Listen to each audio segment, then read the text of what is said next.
Hello and welcome to Six Part. Today I'm gonna start a new series. What if Deku was rejected by All Might? Part 1. If you enjoyed this video, please give it a big thumbs up, and to watch more videos like this, subscribe to my channel and turn that bell notification on so you never miss an upload.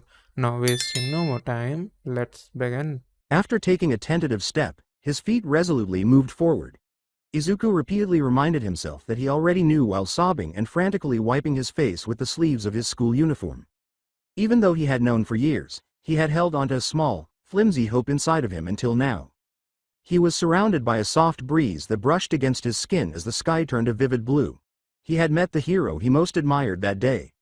He forced a smile as he edged closer to the ledge of the roof, telling himself that it wasn't all bad because All Might had personally saved his life and even signed his autograph. He had met All Might, but why? Was it fate, or was it merely a coincidence? Maybe it was intended to help him forget about following a course that would unavoidably lead to tragedy and spare him more pain. His dream was just that, a dream, unreal and unachievable, as All Might had just confirmed. Izuku was appreciative of All Might's words because he truly understood them, but hearing it had hurt too much. He was aware that he needed a quirk in order to be a hero, even though he had always known that.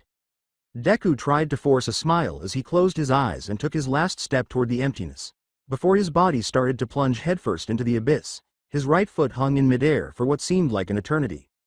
Why All Might had to depart so abruptly only moments before baffled him. Izuku might not have felt so alone if he had stayed a bit longer. Memories of his life flashed before his eyes as he fell further. When he was 4 years old, he recalled his mother embracing him and apologizing with tears. Though he could no longer recall what it was, he saw his 5-year-old self, suppressing sobs behind his room's door, as his parents quarreled in the living room. Then he saw his mother holding him back so he couldn't follow, and his father firmly closing the door behind him. Perhaps that was why All Might's remarks had caused such pain. All Might had become the closest thing to a father figure he had ever had, filling the void left by his father's departure. In just a few short seconds, that idol, that hope, had fallen apart. Izuku's face took on a look of despair as he grimaced in agony. On the ground, another person started to move, their feet slamming into the pavement with force, their hasty steps resonating through the atmosphere. Their only objective was to get to him in time, so they dropped their school briefcase without stopping as they ran. Recent memories of the day started to meld with the present in Izuku's mind. He witnessed Kachan calling him worthless and pushing him to the ground. Without hesitation, Kachan destroyed his notebook and threw it out the window. He felt his life slipping away as he saw himself imprisoned and choked by that sludge villain. Finally, he recalled the powerful, muscular figure of All Might, wiping a tiny scrape at the corner of his lips as he jumped off the rooftop and waved a straightforward goodbye. Toga. Izuku was forced to open his eyes as the abrupt shout broke the silence that had surrounded him. As he continued to fall headfirst, he noticed a girl reaching out for him with all of her strength. He saw that 4 of her fingers had already touched his hand, and everything appeared to be moving slowly. Izuku's eyes widened as he realized what was happening. He had it in one of his notebooks for hero analysis. Her peculiarity required the contact of all 5 fingers in order to work. At least it diverted his attention from the gravity of his predicament, even though it was absurd to consider such details at this moment. Izuku moved his pinky to make contact with all 5 fingers without giving it much thought, possibly influenced by the girl's desperate effort. He was instantly transformed, as though he were stabilized by an unseen force. He was suddenly less than 3 meters above the ground, thrashing around until he was able to make a full 180-degree turn, but he was clueless about what to do next. The girl continued to strain until she was unable to hold on any longer and released her grip, her eyes squeezed shut and her fingers clasped together with all her strength. Izuku hit the ground first, and then the girl, who landed on top of him with a thud that momentarily stunned them both. The girl rubbed her head a little, but she reacted almost instantly, pulling away just enough to meet his face. Izuku appeared surprised to see him up close, but she quickly got over her initial reaction and turned to face him with fresh concern. "Oh, are you okay?" I. Izuku made an unsuccessful attempt to reply, attempting to take a small step back, embarrassed by his own actions and the girl's close proximity. But as soon as he attempted to stand, a searing pain in his foot overcame him. The odd angle his right foot had taken due to improper landing was immediately apparent to both of them. Izuku's face went white. She suppressed a scream by covering her mouth. He lost consciousness as the image of the girl who had saved him vanished into the night. Ochako Uraraka knelt next to the unconscious green-haired boy, trying desperately to attract the attention of onlookers. Despite the urgency in her voice, it sounded as if it were drowned out by the noise. Though they were going in the wrong direction, everyone was moving swiftly and had worried, scared expressions on their faces. When she finally got the attention of a man who was frantically using his cell phone, she yelled, "Excuse me," with a higher pitch. There was tension in his face. "Could you please call an ambulance from your phone?" The man was obviously preoccupied and hardly gave her a glance, but his eyes softened a little when he noticed the boy lying on the ground. He nodded quickly and gestured down the street. He said, "There are several ambulances already parked at the corner," in a hurried tone that suggested he was mentally ending the conversation. "You should take him there." She gathered her thoughts quickly and tried to figure out why everyone seemed to be moving so quickly. How convenient. What's happening? The man gave a brief explanation before turning and jogging toward the chaos. "A boy has been caught by some kind of sludge monster. There are already a few heroes on the scene, but it looks like none of them have the right quirk to deal with it," he said. The thought made Ochako's heart skip a beat, but she brushed it off, reminding herself, "I can't worry about that right now." She couldn't afford to lose focus. The boy in front of her needed her attention now. Her fingers shook a little as she used her quirk, but she reached out and put a gentle hand on the boy's shoulder. His body started to rise off the ground, and he felt as though he was weightless. She gently pushed him into her arms, holding his lifeless body as she ran down the street to the ambulances. From Bakugo's perspective, a large number of heroes were attempting to harm the repulsive mud monster that was slowly choking him. However, they came across as incredibly inept and weak. The fact that those fools dared to call themselves professional heroes astounded him. Tears he didn't want to admit poured down his face as he squeezed his eyes shut. He thought of that moron Deku, who always seemed willing to lend a hand but was too weak to do it. His fists were up, but he was always crying. It was the type of person who died first, without any use. It infuriated him. He wanted to yell, "Pathetic, pathetic," but could only manage a feeble rasp. As Bakugo leaned against a wall and coughed up blood, one of the spectators muttered, "Pathetic," as if he too was frustrated. "I have to," he said abruptly as he noticed a hand on his shoulder. Tsukauchi, the police chief, attempted to reassure him, saying, "Don't push yourself. It's not good for you. Help is already on the way." 3 red dots of light emerged above the sludge villain. The nearest heroes realized this and immediately withdrew, attempting to get the crowd to follow suit. 3 armored agents rappelled down from the opposite side of the wall, their flamethrowers effectively causing the monster to writhe in agony. Although Bakugo was still trapped and his skin was starting to perspire due to the heat from the flamethrowers, the pressure on his arms somewhat decreased. He saw his opportunity then. He opened his palms with a sly smile, sparks starting to fly. His voice was full of anger as he yelled, "No, I won't forgive you, never."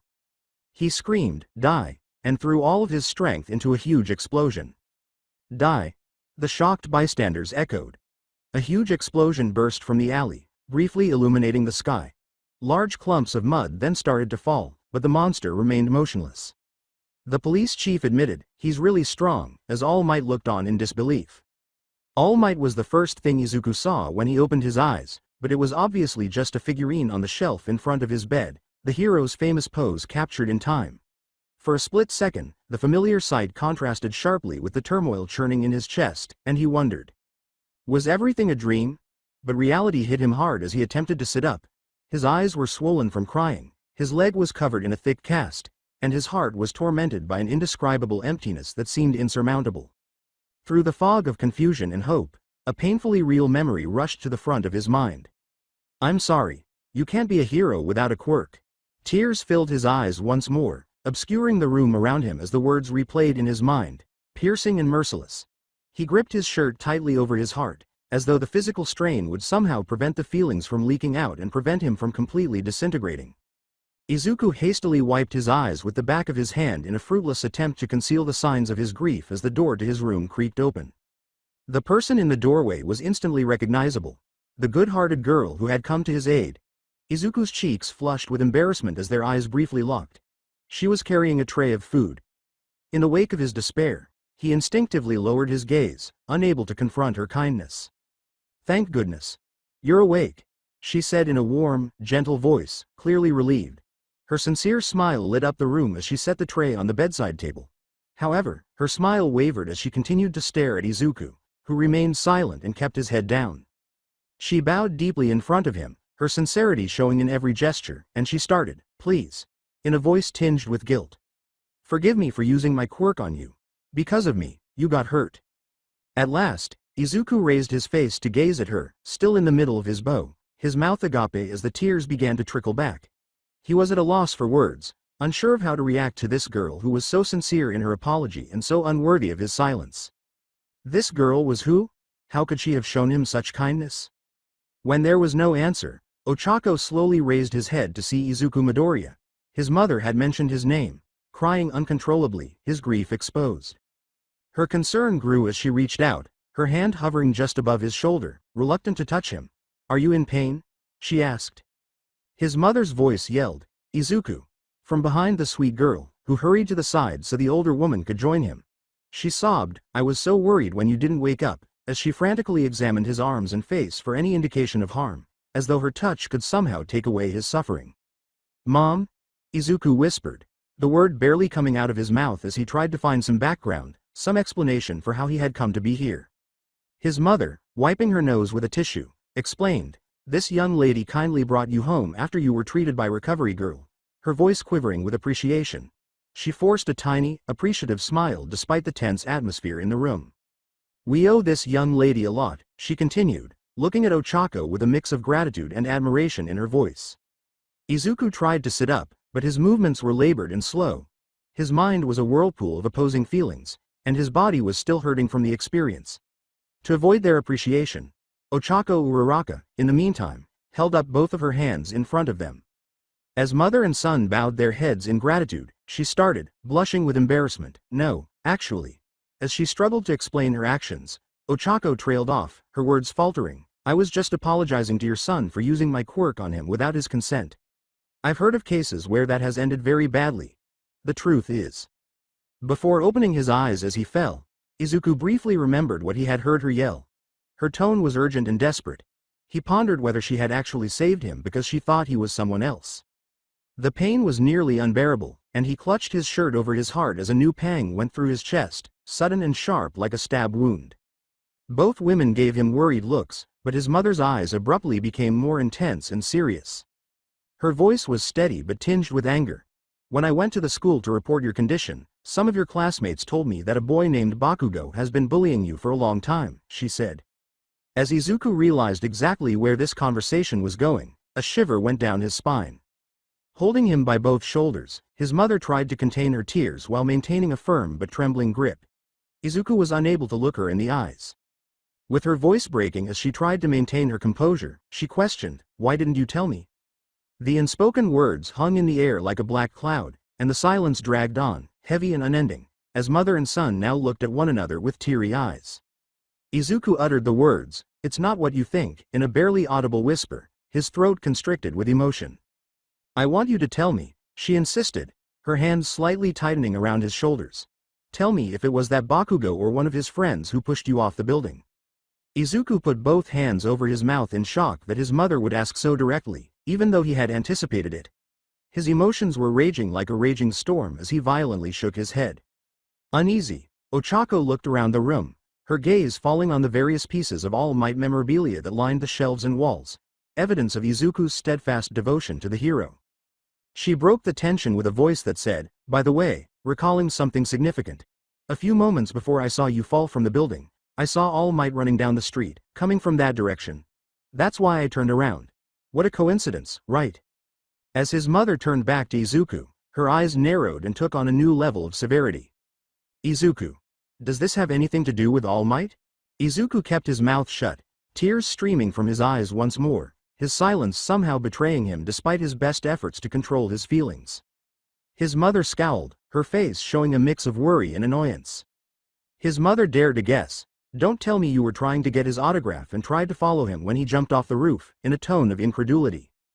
Izuku lowered his head slightly and kept his mouth shut, saying nothing. After letting out a resigned sigh, his mother got to her feet. As she started to collect all the posters and figurines in the room and place them in a box with a sense of closure, she reprimanded, "You've taken this fandom too far, Izuku, but it's over now," in a firm voice.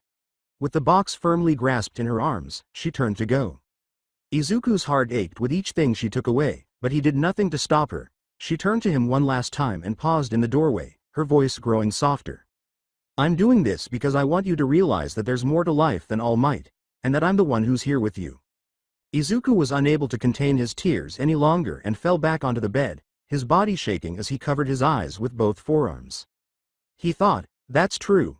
I never stopped to think about how my mom would have felt if I had died from that fall, the guilt nearly unbearable as the realization hit him like a ton of bricks. Ochako and Izuku, now alone, sat silently for a while, the events of the day weighing heavily on them. Izuku was too embarrassed to look at Ochako when she apologized again, her voice barely above a whisper. As I was saying before, I'm sorry, she said. She continued with regret in her voice, it seems I made another mistake, but Izuku shook his head angrily, refusing to look at her, unwilling to accept responsibility for his own failings. With a soft voice, Ochako stood up and gave him a final glance before quietly leaving the room. Well, I think it's been a long day for you. I'll let you rest for now, but I'll come back tomorrow to check on you. So, see you then, she said. The sound reverberated in the ensuing silence as she shut the door behind her. For a few seconds, she stayed outside, leaning against the door to gather her thoughts, the image of a smiling boy who unmistakably looked like Izuku Midoriya flashing in her mind. Uraraka stood for a moment more, staring off into space, and then she pushed herself away from the door. Izuku kept his face covered inside the room, the tears still streaming down his cheeks. He made an effort to relax and, while gazing at the ceiling, reflected that, in spite of everything that had transpired, he had at least succeeded in having his first conversation with a girl. Disgusting mud was slowly drowning him. Despite his efforts, he continued to sink farther. His hand was the only thing above the surface, frantically reaching for something, anything, but nothing was there. Bakugo was startled awake in what was obviously a medical facility. He turned and saw his mother wearing a look he didn't like. Was that sympathy? What kind of stupid face are you making? Cut it out. His mother walked slowly up to him and then abruptly changed her expression and slapped him. Touch me again, and you'll lose that hand. I can't believe I raised you to be like this. I'm not saying I'm happy that monster almost killed you, but maybe you deserved it a little bit. It was another, equally brutal slap. I said, cut it out. Is it true you've been bullying a boy in your class? Bakugo gave a little snicker. So what? He's a quirkless loser. Bakugo caught his mother's hand in midair, expecting the third slap, but did not anticipate that she would use her other hand to strike his nose with significant force. Bakugo responded with a growl. The doctor stepped in from behind and said, Ma'am, please, maybe Bakugo isn't totally to blame for his behavior. Rubbing her wrist, Bakugo's mother questioned, do you think there could be a reason? Bakugo gripped his nose and moaned, don't talk about me like I'm not here, damn it. We ran several lab tests to ensure there was no residue of the sludge monster left in your son's body. We also discovered that his testosterone levels are excessively high. This is likely a side effect of his quirk. In a woman like you, who doesn't naturally produce this substance, it wouldn't be an issue, but in a male, it can manifest as severe mood swings with a tendency towards aggression and violence. You should test this woman too. As far as I'm concerned, she's almost a tomboy. From a distance, Bakugo's mother threatened him with her fist, but the doctor's arm stopped her. The doctor handed over some boxes and syringes and said, I recommend you administer this medication daily. You might see some improvements over time. Toshinori took a large gulp of coffee and said, thanks for helping me with this. His sunken eyes were momentarily visible in the dark liquid. The police chief took one last sip from his own cup and said, it's nothing. I have to admit, I was also intrigued by that boy, Bakugo, after seeing how he took down that monster with a single attack. But, to be honest, what I found isn't very flattering, and I doubt you'll like it. Warned him as he handed him a folder. Toshinori discovered a photo of the boy in question on the first page, along with basic details about his age, weight, and the characteristics of his peculiarity. But as All Might leafed through the school files, he soon realized what his friend was talking about. It seems he's doing well in school, but he has some issues with his temper. Maybe with some medication and professional help. I wish that were all. It seems he's a bit of a bully, especially to one particular boy in his class. All Might turned the pages until he came across the material the police chief was mentioning. His eyes went wide with surprise. It was the little boy with the freckles and green hair. He was the same boy who had asked him if he could be a hero without a quirk and who he had saved from the sludge villain. All Might felt terrible for treating him so badly, but it was important that no one found out about the symbol of peace. I tried to find him to hear his side of the story, the police chief said as he lit a cigarette. He took a puff and offered a cigarette to All Might, who appeared more interested in hearing the rest of the story, saying, "You know, to see if Bakugo is really a bully or just a teenager who doesn't know his own strength. But I couldn't find him. The boy Bakugo was bullying, Izuku Midoriya, is on leave after falling from a building a few blocks from where Bakugo was caught by the villain." He took another inhalation. Apparently, Bakugo had previously told Midoriya that he should kill himself since he doesn't have a quirk, and also mocked him for wanting to join the hero course at UA. To the surprise of the police chief, All Might rose. He clenched his teeth and his face became grim. He was upset with himself. And some reprimands for young Bakugo's awful remarks. Fortunately, things didn't get worse. A young girl who was passing by, with a quirk that counteracts gravity, managed to intervene in time, but they fell badly, and young Midoriya ended up with a fractured foot. "Do you happen to know where young Midoriya lives?" The police chief put the cigarette in the corner of his mouth and started typing on his computer, saying, "No, but I can find out in a few minutes." "Thank you. Are you planning to visit him?" "Yes, definitely," All Might affirmed with a resolute demeanor. "I just hope it's not too late." As her son carried the big cardboard box containing All Might memorabilia, including the curtains from his room, Izuku's mother watched in alarm. Recovery Girl's speedy recovery made it a relief to see him out and about again, but she had a nagging suspicion that something was very wrong. Izuku started for the door, but his mother stopped him. "I'm going to drop this off at the corner. If I remember correctly, today is the day they collect this kind of stuff," he said. "You don't have to do this, Izuku," she exclaimed, her eyes sparkling with tears as she blew her nose into a handkerchief. "I just wanted to teach you a small lesson, but that doesn't mean you have to throw away your things." Izuku also gave his mother a worried look. He hugged her and placed the box on the table.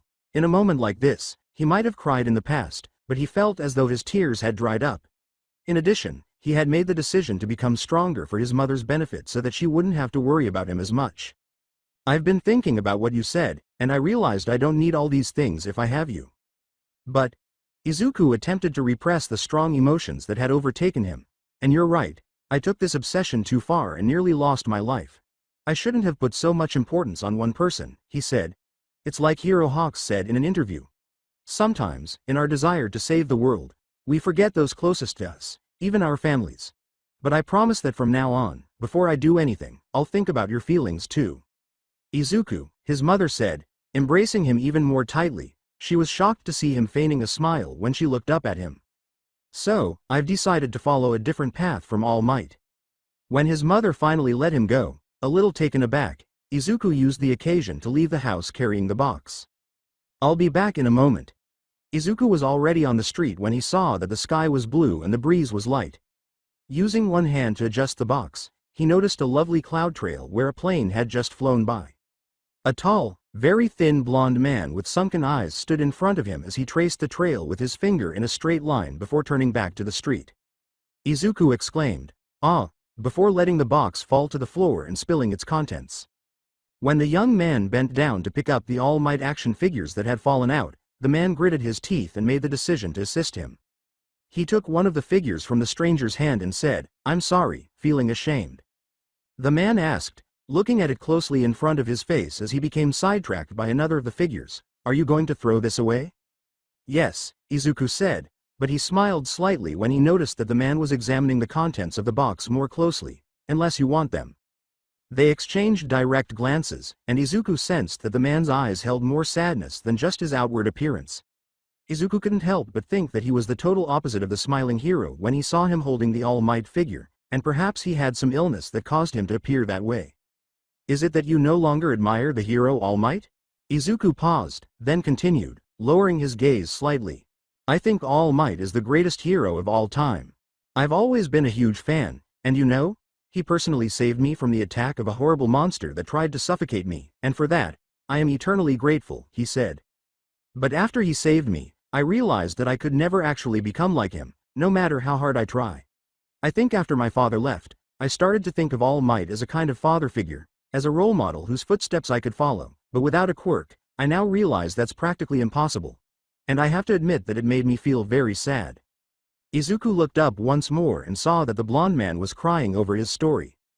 He hurried to offer the stranger a handkerchief and said, "Please, don't feel bad for me, there are many other things I can do with my life." All Might kindly suggested I join the police force, and I think he might be right, although I haven't made a final decision yet. The man got to his feet and gazed at him with a renewed sense of resolve. Then I will help you. Those words had a heroic quality in Izuku's eyes, and the man appeared stronger than he actually was due to the morning light reflecting off of him. Another day at Izuku's school came to an end when the school bell rang. His expression was troubled as he made his way to the exit, considering all the recent changes in his life. The man he had met on the street, a retired personal trainer whom he now knew as Toshinori Yagi, had arrived, marking the first notable change. This man had gone to his mother to persuade her to allow him to train Izuku in the mornings, ostensibly to fortify his body and mind, which he maintained was essential regardless of Izuku's chosen course. Additionally, he had committed to introducing Izuku to the city's police chief so that he could take a special course to see if he would be interested in becoming a police officer. Izuku wasn't sure if that was the route he wanted to take, but he told Mr. Yagi that it was worth trying. This way. A happy girl shouted to him from a distance close to the door, making Izuku blush a little from the onlookers' interested looks.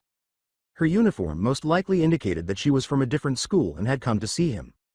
The second significant shift in his life had been that, in order to walk to the station with him, the sweet girl, who he now knew as Ochako Uraraka, had begun to visit him daily after school. Izuku was certain that he wanted to continue seeing her, and they were constantly discussing news or heroes. However, he secretly questioned why she kept coming to see him even after he had recovered. And occasionally, that caused him to experience an odd feeling, a jumble of joy and nervousness that he was unable to manage. Izuku felt a chill go down his spine when he heard a little huff from behind.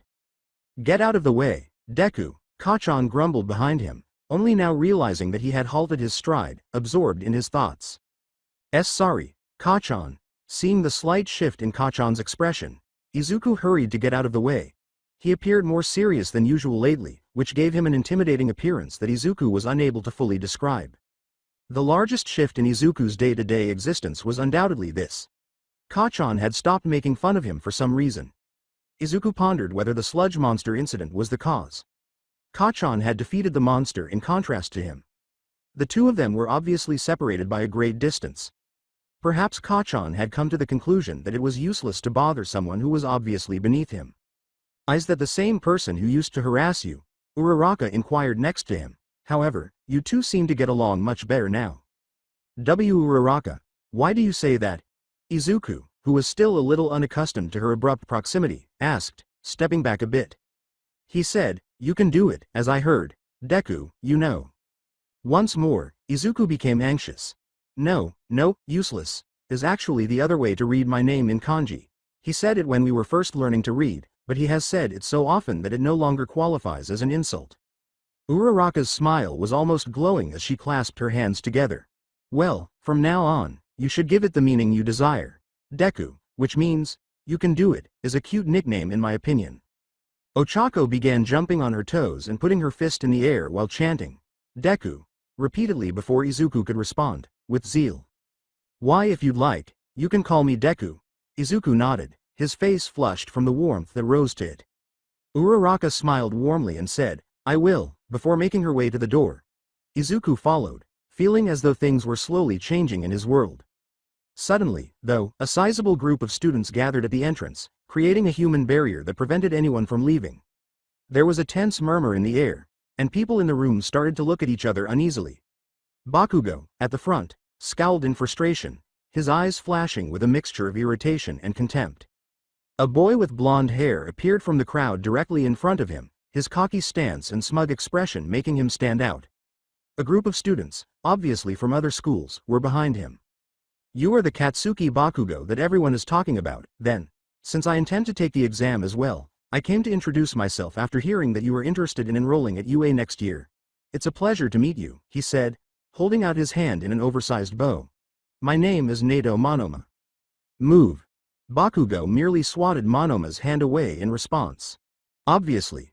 I needed to see for myself, even though I had heard already. In addition to your prolonged victimization, they claim that since you vanquished that mediocre villain, you are the most conceited person alive. Just so you know, though, that won't be sufficient to gain admission to a renowned university like UA." The pupils in the vicinity of Bakugo retreated, their faces displaying fear. Everyone was aware that Bakugo was not amenable to challenge, and Monoma's boldness was on the verge of suicide. The air became heavy, as though it were charged with static electricity, waiting for an explosion to happen. Uraraka watched intently as Deku swallowed, his gaze fixed on the impending event. I wish for you to go and never return, you understand?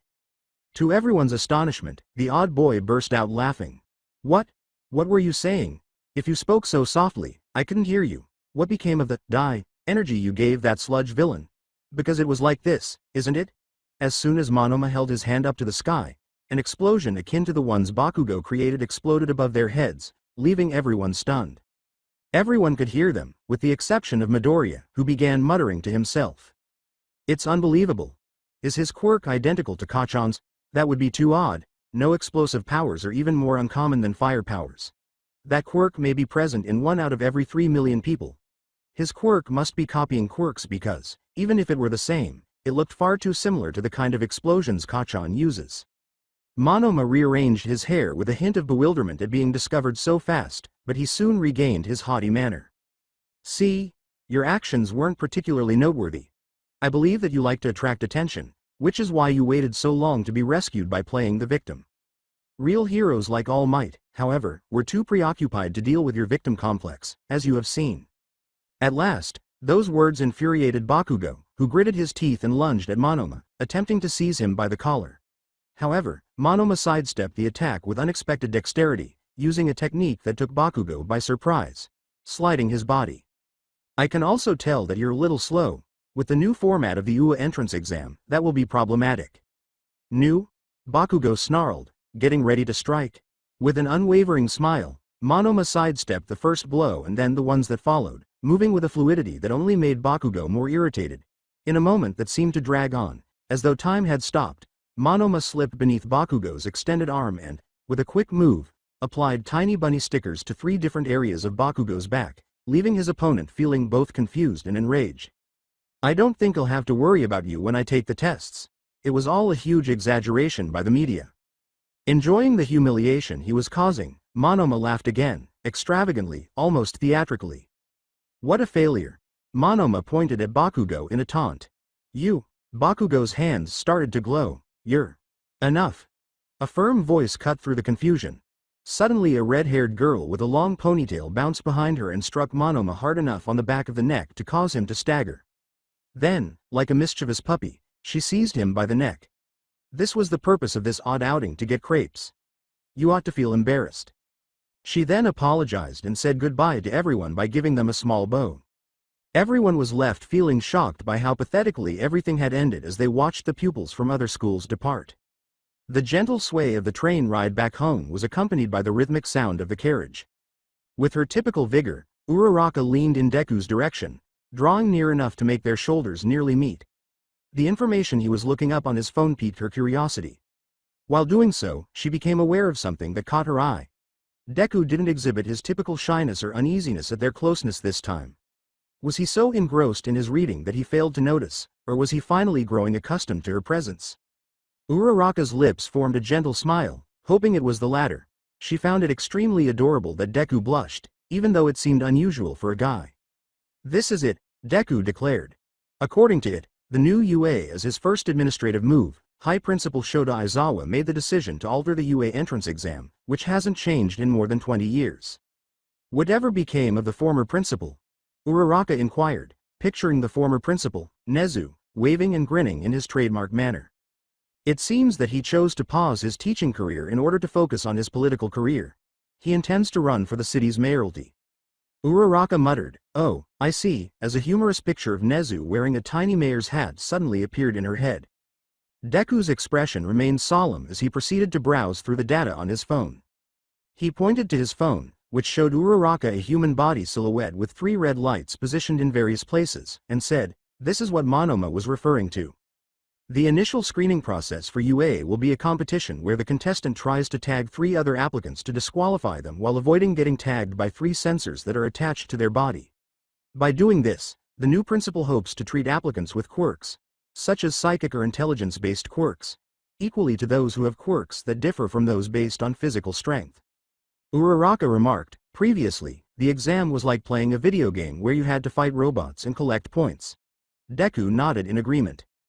Kacchan would have no trouble getting in at a competition like that, Deku went on. but based on what we witnessed today, agility has turned into a crucial skill. I believe having quick thinking skills could also be decisive. Uraraka smiled and gestured toward him. We were all impressed by how quickly you deduced Monoma's peculiarity.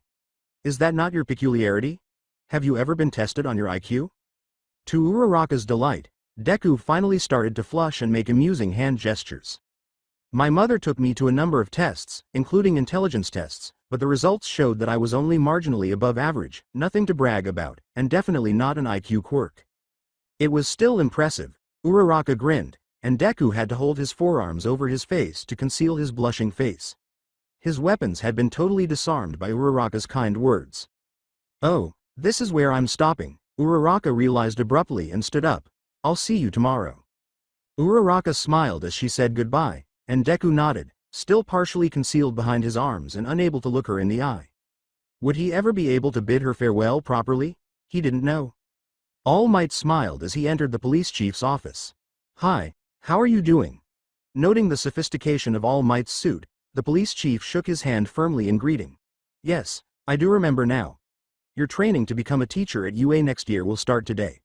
Remember to convey my congrats to the recently appointed principal. Of course, I will, All Might said, sitting down. His massive frame gradually shrank, exposing the scrawny and weathered Toshinori Yagi concealed behind the symbol of peace's exterior. He sighed with exhaustion. However, I have to confess that I'm a little worried about the hero contenders for the following year. Aizawa appears to have no qualms about disqualifying any candidate he believes to be unworthy.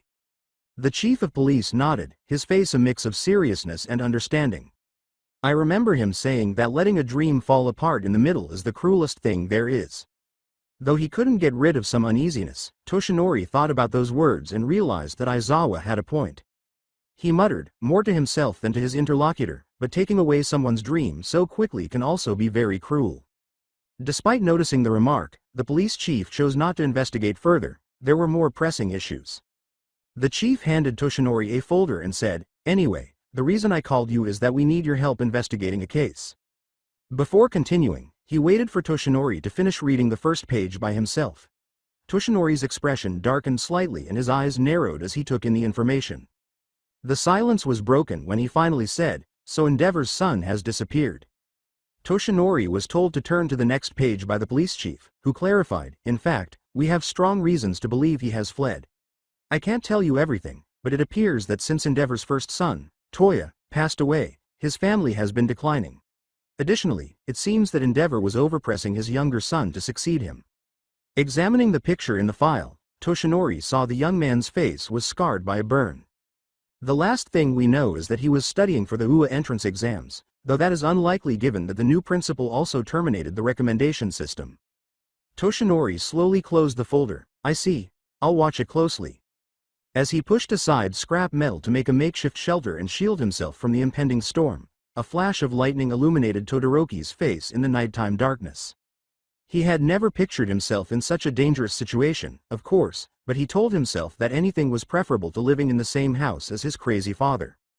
He thought about lighting a fire to warm up once he had a bare minimum of a place to stay for the night, but he quickly gave up the idea, refusing to use the power that he believed had never really belonged to him.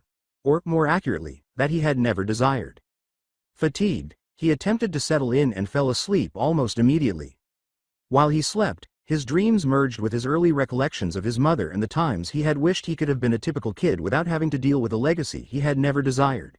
In his dream, he was walking alone down a pitch-black path while his father's flames were constantly visible and hiding in the shadows. The sky was glowing faintly pink and orange as the sun was just starting to rise on the horizon. Izuku Midoriya reached the beach still dazed, rubbing his eyes to get his vision back as the briny air filled his lungs. When he arrived at the location where Mr. Yagi had called him, the first thing he saw was the man performing pull-ups while holding a ball. With considerable skill, he must say. Soccer? Izuku yelled as he caught the ball. Young Midoriya, you're right. We're playing soccer today. I don't want to boast, but I spent some time living in Brazil. Bewildered, Izuku blinked. However, none of the exercises we have been doing thus far are similar to this. Exactly. We'll practice agility and reaction time today. Izuku thought about how he would like to learn to move with such dexterity after seeing Monoma avoid all of Kachan's attacks. He agreed resolutely.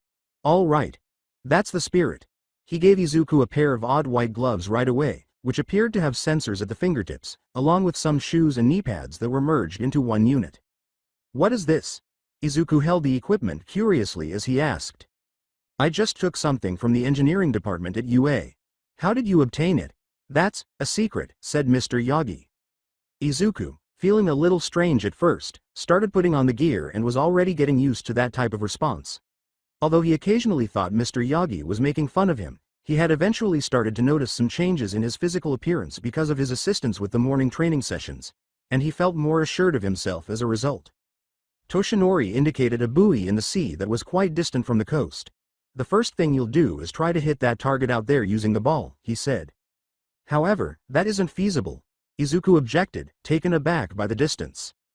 Toshinori quickly grabbed the ball out of Izuku's hands and kicked it once with great force, hitting the buoy with ease. Concentrating energy on a single point is more important than strength. The tide is on our side today, as you can see, so the balls will eventually return. Izuku saw a net bag with numerous balls in it. How about the project to clean the beach? With the ball on the sand and his thoughts returning to the task at hand, he asked. He was challenged by the buoy's constant movement with the water's flow. "I'll take care of that," Toshinori said. Izuku nodded and inhaled deeply before kicking out for the first time. Izuku was shocked to see that, despite missing the buoy, the ball had nearly reached it as it flew toward the sea. Toshinori, obviously impressed, scratched his chin. "Do these items aid in concentrating the energy?" Izuku inquired, appearing more intrigued by the shoes and gloves. Toshinori replied, "Something like that," without providing further information.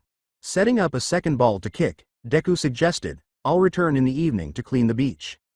"Young Midoriya, we'll see if you have the stamina for that. Keep in mind that this will be the lightest thing we do today because it's the weekend and we'll train until noon." This statement caused a slight look of concern on Deku's face. Mr. Yagi had certainly shown himself to be a very rigorous trainer. Izuku kicked the ball again, more forcefully and precisely this time, deciding not to worry beforehand. The ball shot directly at the buoy, until a shadow moved across the heavens. A young man with big red wings caught the ball in midair and began performing pull-ups with it. "Wow," he exclaimed. "I'm sorry, but I can't help myself when I see a ball." Hawks. Toshinori's mind started to analyze the situation while Izuku marveled. Hawks was a hero renowned for his quickness and dexterity, but he also worked on sinister projects involving troublesome heroes and the government. He had solved important cases, nearly on par with Endeavor, despite his youth, but Toshinori had always been suspicious of his methods for some reason. Suddenly, Toshinori saw the winged hero's intentions as if reading his mind. "A long time!" Hawks yelled, launching the ball back with amazing force straight at Toshinori, who merely scowled. But Midoriya moved ahead to deflect the ball by catching it with both hands, causing a lot of friction and sending it skyward. Phew! Midoriya wiped the perspiration from his brow and sighed. Hawks landed on the shore in front of them and apologized, saying, sorry, I suppose I should work on my pass aiming." "Young Midoriya, are you okay?" Toshinori inquired, obviously worried. "Yes. Mr. Yagi, these shoes and gloves are truly incredible. The person who made them is undoubtedly a genius. In fact, I believe it to be a girl. I apologize. I didn't mean to imply that engineering is a field exclusively for men, but I do comprehend. It's comparable to the hero profession, which at first had a low proportion of women. That's what I also believed." Observing that they had disregarded him, Hawks cleared his throat. "I apologize for interrupting this pleasant conversation, but I was wondering if you had noticed anything or anyone out of the ordinary here." Always ready to lend a hand, Izuku stepped forward. "Although we regularly train here in the mornings, we haven't noticed anyone suspicious thus far. We'll notify the police right away if we see anything." Hawks gave him a nod, but his eyes moved to Toshinori, getting so close that Izuku sensed tension. "And Mr. Yagi, how about you?" Hawks questioned, his tone low and suggestive. Toshinori scowled as he gave him a chilly look. "I've not noticed anything." "Really? Because I think you're a little suspicious?" Izuku, concerned about the rising tension, attempted to step in. "Mr. Toshinori is a good man." However, Toshinori raised a hand to gently stop him. "Young Midoriya, don't worry. I'm accustomed to having my appearance evaluated. If I saw myself on the street, I would be suspicious. To clear up any confusion, I believe it would be best to speak briefly with Hero Hawks." Hawks grinned, but his eyes were still analytical. With a softer tone, he said, Please don't take me as prejudiced, Midoriya. You'll have Mr. Yagi back after a quick conversation to rule out any information this nice man might have to share. Izuku nodded despite his unavoidable sense of concern. All right. Before departing with Hawks, Toshinori gave his student one final instruction in an attempt to allay his fears. Continue this training until you've completed 100 pull-ups, and then perform 100 consecutive pull-ups without making a mistake. 100 pull-ups? Izuku let out a startled cry. But I've never played with a soccer ball before. With a kind grin, Toshinori came over and put a reassuring hand on Izuku's head. I'm confident you can succeed. Izuku did not know why, but for a moment he felt a connection to Mr. Yagi that was almost mystical. Something bright and warm, as though they had a silent agreement. Toshinori appeared to notice as well, as he smiled in a way that Midoriya found quite agreeable and made an effort to return the favor. With great pleasure, Toshinori thought, I'm glad to see you smile again, young Midoriya. Hawks turned away from them and walked toward the beach exit, saying, Let's go, Mr. Yagi. We'll return sooner if we depart sooner. Midoriya watched Hawks and Toshinori leave the beach as Toshinori accelerated to catch up with them. He touched his flattened hair without noticing and quickly went back to his training. When his mother, Mitsuki, held a syringe in her hand, Katsuki Bakugo, wearing his typical frown, flinched away. This bothers me. With his eyes focused on the injection his mother was attempting to give him, Katsuki snarled. I believe that this stuff is merely doping me up, slowing down my reactions and weakening my explosions. When her son complained, Mitsuki rolled her eyes in her usual contemptuous manner. Well, perhaps you could correct that with more training. Unexpectedly, Mitsuki quickly grabbed Katsuki's arm and injected the liquid in a single, quick motion. Katsuki's disbelief was evident in his eyes as he hardly had time to react. Look at that now, he yelled, yanking his arm roughly away in frustration. I'm not sure what will happen on the UA entrance exam if an elderly woman like you could easily catch me. Instead of taking offense at her son's insult, Mitsuki smiled mockingly and reached out to touzle his hair, which she knew deeply irritated him. As his mother gave him a stern look, Katsuki winced and suppressed a growl. I will reiterate. Get ready for this and quit being so cocky already, she spoke firmly, emphasizing each syllable to make sure her son's obstinate mind would accept the message. Katsuki gave her a fierce glare but remained silent. Although his eyes were burning with annoyance, he knew in his heart that his mother's words had some validity. There was a noticeable tension in the room as he turned and walked out with a contemptuous grunt. Mitsuki's face hardened as she watched him go, but there was a mixture of worry and resolve in her eyes. After a moment of standing still, she sensed someone behind her. Masaru, her spouse, was seated at the table, observing her with a composed yet curious look. Aren't you feeling a little too hard on him? Masaru inquired softly, showing only sincere concern and not a hint of rebuke. With a sigh, Mitsuki walked to the window, allowing her shoulders to drop. The leaves of a nearby tree were rustling in the breeze as the afternoon sun shone on its branches. With a softer, almost melancholic tone, Mitsuki replied, I spoiled him for a long time because I liked getting praise for his quirk. But that only made him a conceited idiot. He'll need to put in more effort from now on. He must understand that failing to do so could make him a burden to others. Masaru observed his wife, comprehending the worry that made her so resilient. He was aware that Mitsuki only had their son's best interests in mind, despite their strict and occasionally severe behavior. Given the uncertain future, she did not want Katsuki to fall into the trap of self-satisfaction. Mitsuki is strong. To allay his wife's fears, Masaru remarked, but he needs to learn that not everything can be achieved with sheer brute strength. Slowly, Mitsuki nodded while continuing to stare at the tree outside the window. The wind was starting to pick up, and the branches were still swaying gently. She was aware that Masaru was correct, but she also understood that Katsuki could not fully develop as a hero until he had personally learned that lesson. Despite the seemingly serene surroundings, there was a tense atmosphere inside the tiny cafe. Toshinori confronted the young hero Hawks, whose easygoing and unconcerned manner stood in stark contrast to the seriousness of the situation. With a serious expression, Toshinori said, Let's get to the point. If this has to do with the son of Endeavor. Oh no, no, Hawks shook his head hastily, his cheeky grin just barely perceptible. I didn't dare interrupt your training with young Midoriya because we're worried about the disappearance of young Todoroki and believe we'll be able to find him soon and return him to his devoted father. Hawks took a picture out of his pocket and gave it to Toshinori with a fluid motion. Toshinori's eyes widened at the sight of it, and his calm exterior briefly broke. Shigaraki Tamura. The all-for-one heir. Hawks confirmed in a more serious tone, yes, he was last observed during the collapse of a recently opened bridge. Since there were no structural issues found during analysis, we think he used his quirk to harm the bridge. Hawks gave him another picture. It displayed an enigmatic man with a mask over his nose and mouth. We think he was going after Kai Chisaki, the new mob boss, who was driving across the bridge at the time.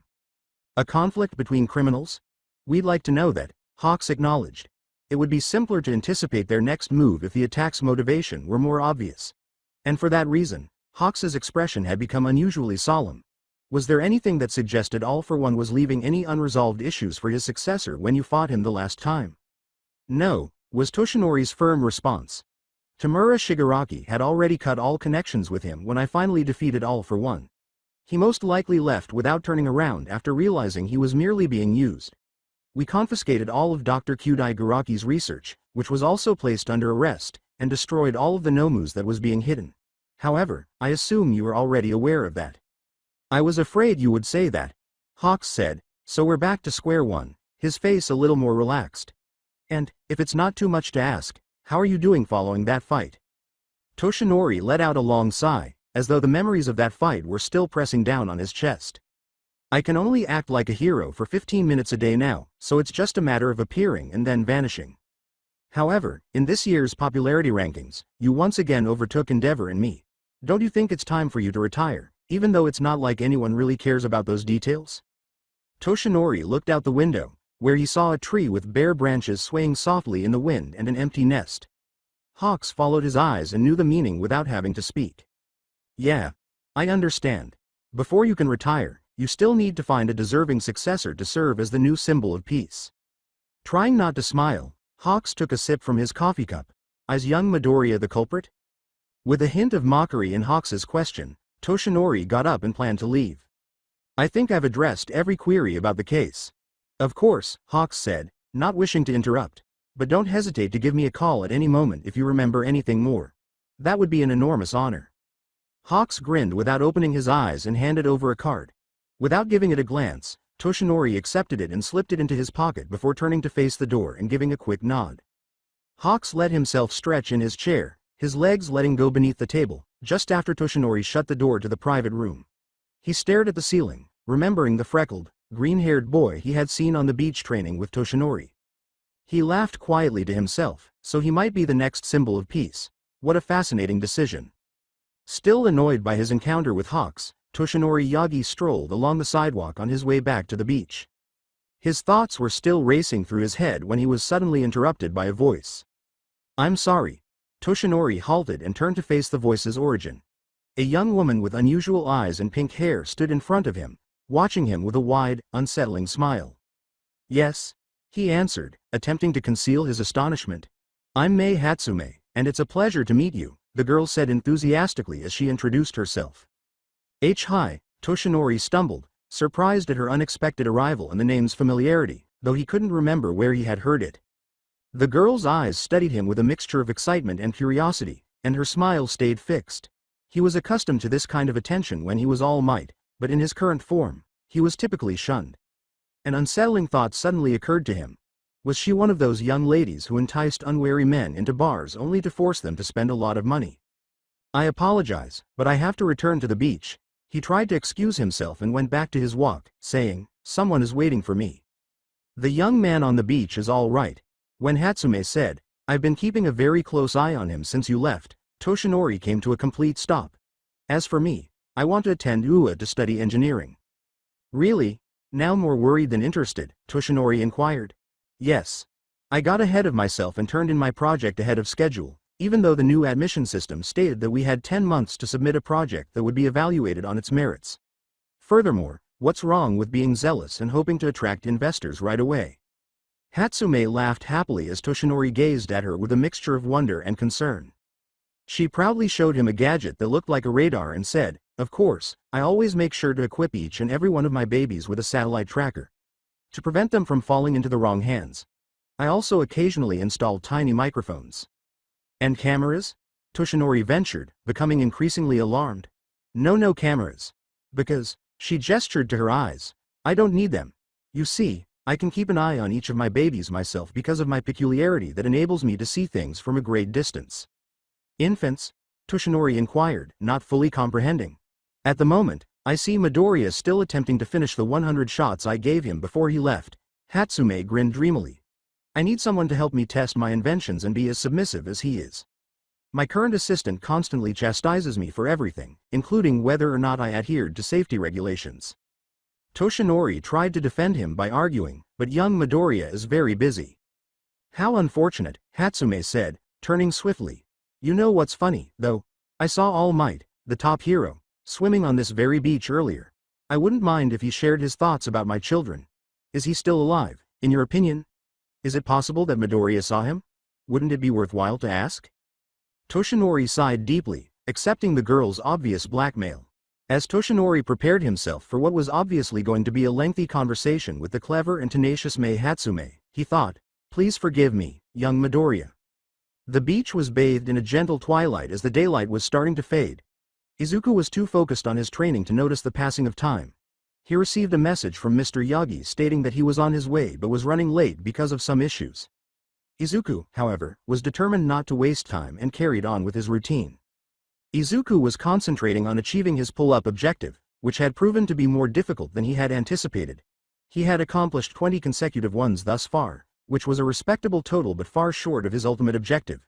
He just needed to maintain a steady pace and avoid giving up because he knew it was all about developing muscle memory. You can succeed, he recalled Mr. Yagi's advice. He had the sudden impulse to kick the ball close to his feet, launching it into a heap of rubble. He followed the ball mindlessly until it vanished between two corroded containers. But as he reached for it, he saw a hand flimsily protruding from between the containers, and his heart stopped. Ah! Izuku yelled, taking a reflexive step back before courage and worry took over his body. He saw a boy, barely conscious and breathing heavily, with a large red scar on his left eye as he separated the containers. Hey, how are you? Izuku shook him by the shoulders in an attempt to get a response. Don't stress. I'll immediately call for an ambulance. The boy swatted his hand away to stop him as he reached for his phone. Avoid leaving without calling anyone, however. Have you not heard me? Go.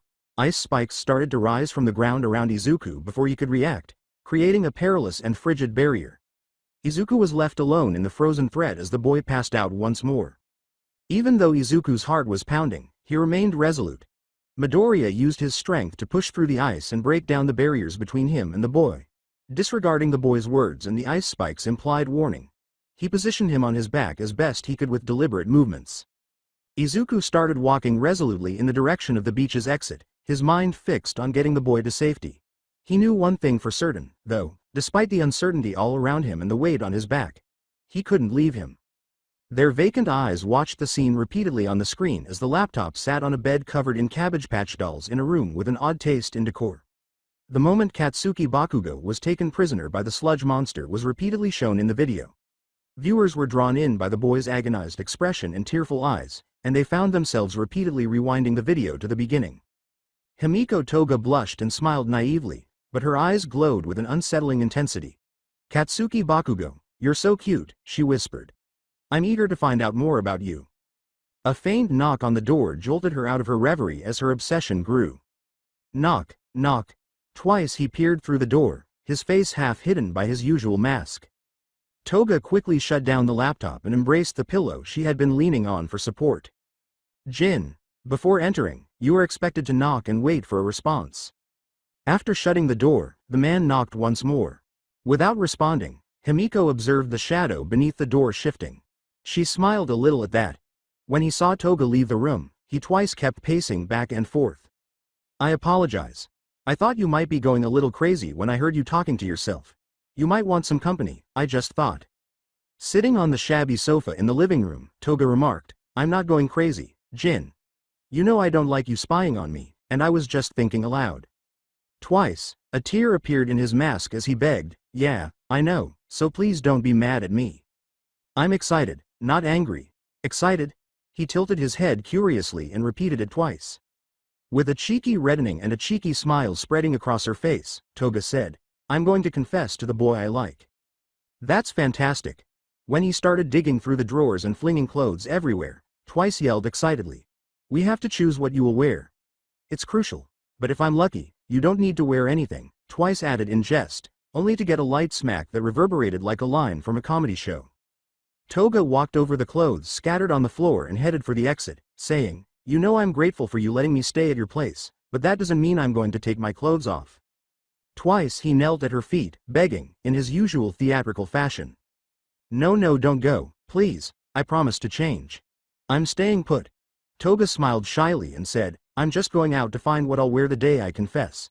"You're correct, it's a crucial matter." The boy's worried expression from earlier was the first thing Todoroki saw when he opened his eyes.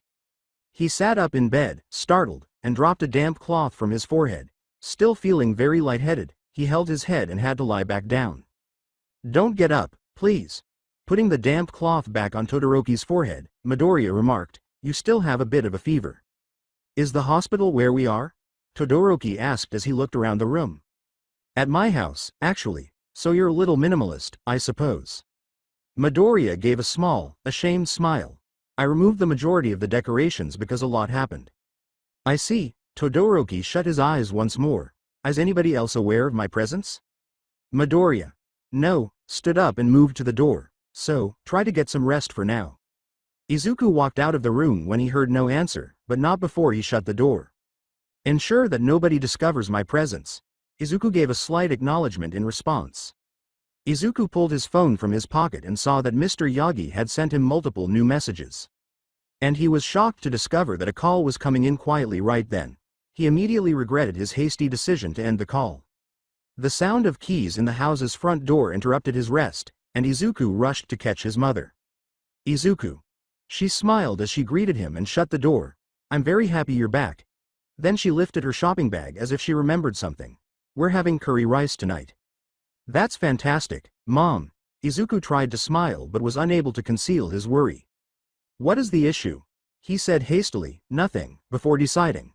"I just extended an invitation to a friend." "Really? A companion?" His mother looked around and asked. "Yes, he is sleeping in my room because he wasn't feeling well." "Should we give his parents a call?"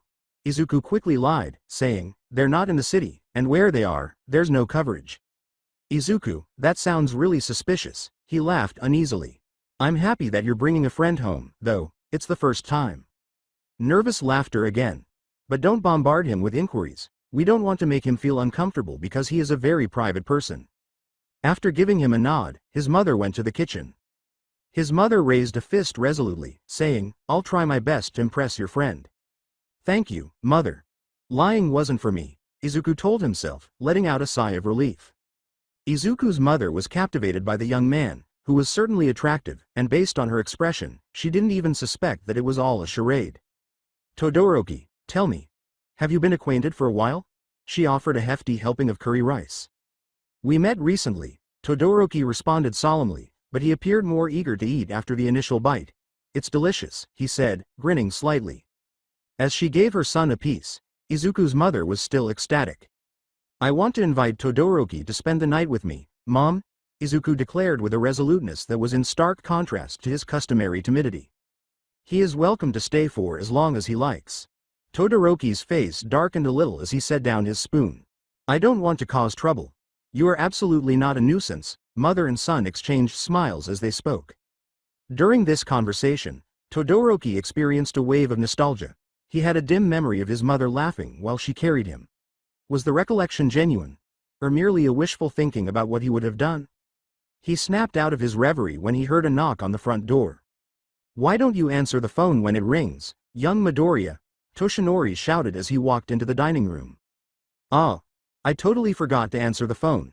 Feeling very ashamed, Izuku said, I'm sorry. I totally forgot when a friend paid me a visit at home." When Toshinori first saw Todoroki sitting at the table, he couldn't help but look surprised, and it appeared that Todoroki noticed as well.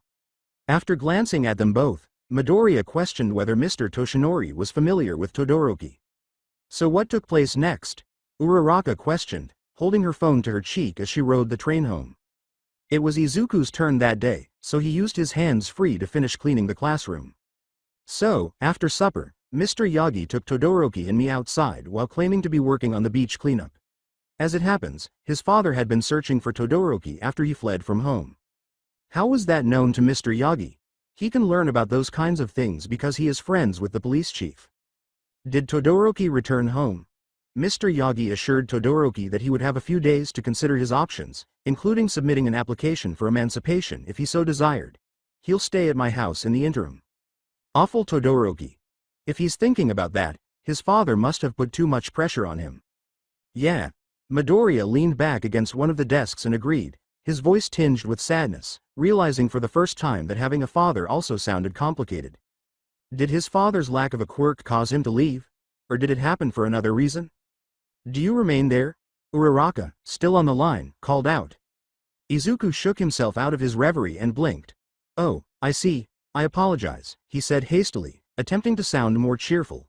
I want to introduce you to Mr. Yagi, by the way. He invited me to join us tomorrow so we could meet a girl at UA who wants to become an engineer. I have benefited greatly from her inventions of gloves and shoes during my training. Really? Sounds intriguing. Then, it's a date. A date? Oh, I'll stop here. Then, I'll see you tomorrow.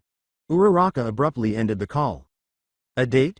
Izuku reiterated, abandoned in the classroom by himself. Izuku kept twitching his fingers as he made his way down the stairs from the school's second floor and toward the exit. A date? No, Uraraka most certainly didn't mean it romantically. Furthermore, it was obvious that by date, she meant that they would undoubtedly meet tomorrow because he had already informed her that Mr. Yagi would be going with them. On the other hand, this would be their first weekend encounter. Izuku reddened a little. After meeting the prospective engineer, would Uraraka want to go to a cafe? Would it be wise to bring some extra cash? Must he ask his mother what he should wear? His mind was racing with so many ideas that he had to take a step back to keep from tripping on the final step to the lockers. I like you. Izuku hastily put both hands over his mouth. A girl appeared to be confiding in someone near the lockers. Bakugo. I really like you. Kachan? Midoriya's mind screamed as he firmly covered his mouth with both hands to prevent any sound. What? To whom are you speaking? Bakugo inquired, perplexed. A girl was standing in front of Bakugo, bowing and extending her arms wide while holding out a letter. Based on my observations, you seem like a really deep guy, it's visible in your eyes. When Bakugo looked in his locker mirror, he saw only a weary reflection of himself, worn out from putting up with this bullshit. Pay attention. In a dry and uninterested tone, he answered, I'm not the right person for you. The girl let out a sound that suggested she was going to cry. Is it because you like someone else that you say that? She questioned, her voice shaking. He pictured his mother slapping him on the head when he saw her pitiful expression of anticipation. He was aware that she wanted to use that response to defend his rejection. Of course, why not? He uttered absently, I get it. The girl's eyes grew even more teary, and she fled in tears. What on earth are these extras doing? Bakugo sighed and reached for his backpack. Kachan. That was incorrect. She cried because of you. Midoriya stepped forward and exclaimed. For a moment, Izuku and Bakugo both looked at one another in shock. It was Bakugo who reacted first. What on earth? Take care of yourself. You were taught not to listen in on other people's conversations, right? Midoriya's face was one of happy relief, for some reason. Kachan. What? What's making you smile? Are you making fun of me? Bakugo snarled. Deku gave a headshake. Deku clarified, lowering his voice significantly with the following sentence. I noticed your attitude changed a bit since the incident with the sludge monster, and I started to think you might have gotten sick or were suffering from some sort of trauma. Additionally, I began to believe that perhaps you had stopped making fun of me because you recognized that I was no longer on your level and that our distance had grown. Bakugo's face was entirely serious as he looked at him for a long time. He was staring at him pityingly, Deku feared. Fuck it. 2 consecutive confessions. Exactly what I required. I just want to get home and shower. Bakugo stormed off toward the exit after slamming his locker shut. Deku appeared to have just realized that he had unintentionally revealed his feelings to Kachan as he stood motionless, his eyes wide with surprise. Hey. Uraraka gave a hearty laugh. What did you do after that? I didn't find it that funny, Deku said, feeling a little ashamed. Uraraka kept laughing. I apologize, but there is a certain tension between you two that could easily be misinterpreted. Toshinori, who was walking behind them, observed the young couple's endearing exchange and concluded that they would make a charming couple. He suddenly became aware of 3 specific details. The young woman's eyes, hair, and plump cheeks all bore striking resemblance to those of young Midoriya's mother. Very clear, he thought. To keep from laughing, he had to slightly cover his mouth and clench his teeth. You, Mr. Yagi? Midoriya grumbled after observing. Toshinori answered, no, it's just that I remembered a joke. After exchanging glances, the three of them finally lost control and started laughing. At last, Uraraka choked back her laughter and said, by the way, sir, what kind of place are we going to? It is a tiny workshop for mechanics. Uraraka sighed with relief. Given that you two are dressed in suits, I briefly believed I had dressed incorrectly. Mr. Toshinori and Deku looked at each other. In a casual response, Mr. Yagi said, I usually dress this way. Uraraka looked him up and down in his formal red suit and black shirt, which contrasted well with his green hair and eyes. By the way, you look very handsome. Do you usually dress like that too, Deku? His suit turned red as he stammered, Thank you, why you look very nice too. Uraraka glanced down at her low-key outfit of a plain white blouse and high-waisted denim shorts, but she grinned at Deku's generosity. He was very kind. Uraraka had to blink twice to confirm it was the same Deku she knew, who was frequently on the edge of tears or embarrassed about something, but he smiled at her in a warm way she had never seen before, as if he had read her thoughts. But then there was a sudden explosion that sent Deku hurtling to the ground, and that beautiful smile vanished. A boy with black hair and glasses yelled, I'm done with you, Hatsume, I quit, as he stormed out of the workshop, trailed by a cloud of smoke. The first thing Toshinori and Uraraka saw when the smoke subsided a bit was a pink-haired girl with a chest level with Midoriya's nose. She was trying her hardest to keep her head as far away from his nose as she could without moving. With Midoriya still pinned beneath her chest, she looked down at her and exclaimed, and why would I need a whiny assistant when I already have the one I want? Uraraka and Toshinori were at a loss for words when they saw someone as innocent as Izuku in such a suggestive position. Toshinori apologized in silence, saying, please forgive me, young Midoriya. This happened because of my carelessness. Inside the workshop, Mr. Toshinori was clearing his throat, Uraraka appeared to be processing what had happened, and Izuku was still in shock. But of course, I hope to have much more space for my babies when I study at UA. Well, as you can see, this is where the magic happens. Hatsume exclaimed excitedly, extending her arms to display her workshop, which was crammed to the brim with tools, gadgets, and cables hanging from the walls. Uraraka's curiosity overcame her confusion and she asked, sorry, did you say babies? Are you referring to your pets or? Before she could receive a definitive response, she sensed Hatsume approaching her from behind and invading her personal space. And what do we have here? Hatsume inquired, taking a close look at Uraraka that sent the girl shuddering. Anticipating Hatsume's next move, Mr. Toshinori was wise enough to shield both his own and Midoriya's eyes from potential danger. Like two gentlemen, they both heard the words, stop, you're tickling me, Hatsume, and immediately turned away. All right, Hatsume said, letting go of Uraraka after a brief pause, I know how big you are. What's your peculiarity? I am able to negate the impact of gravity on things that. She dodged her before Uraraka could finish, saying, pass. It's too complicated to work with gravity.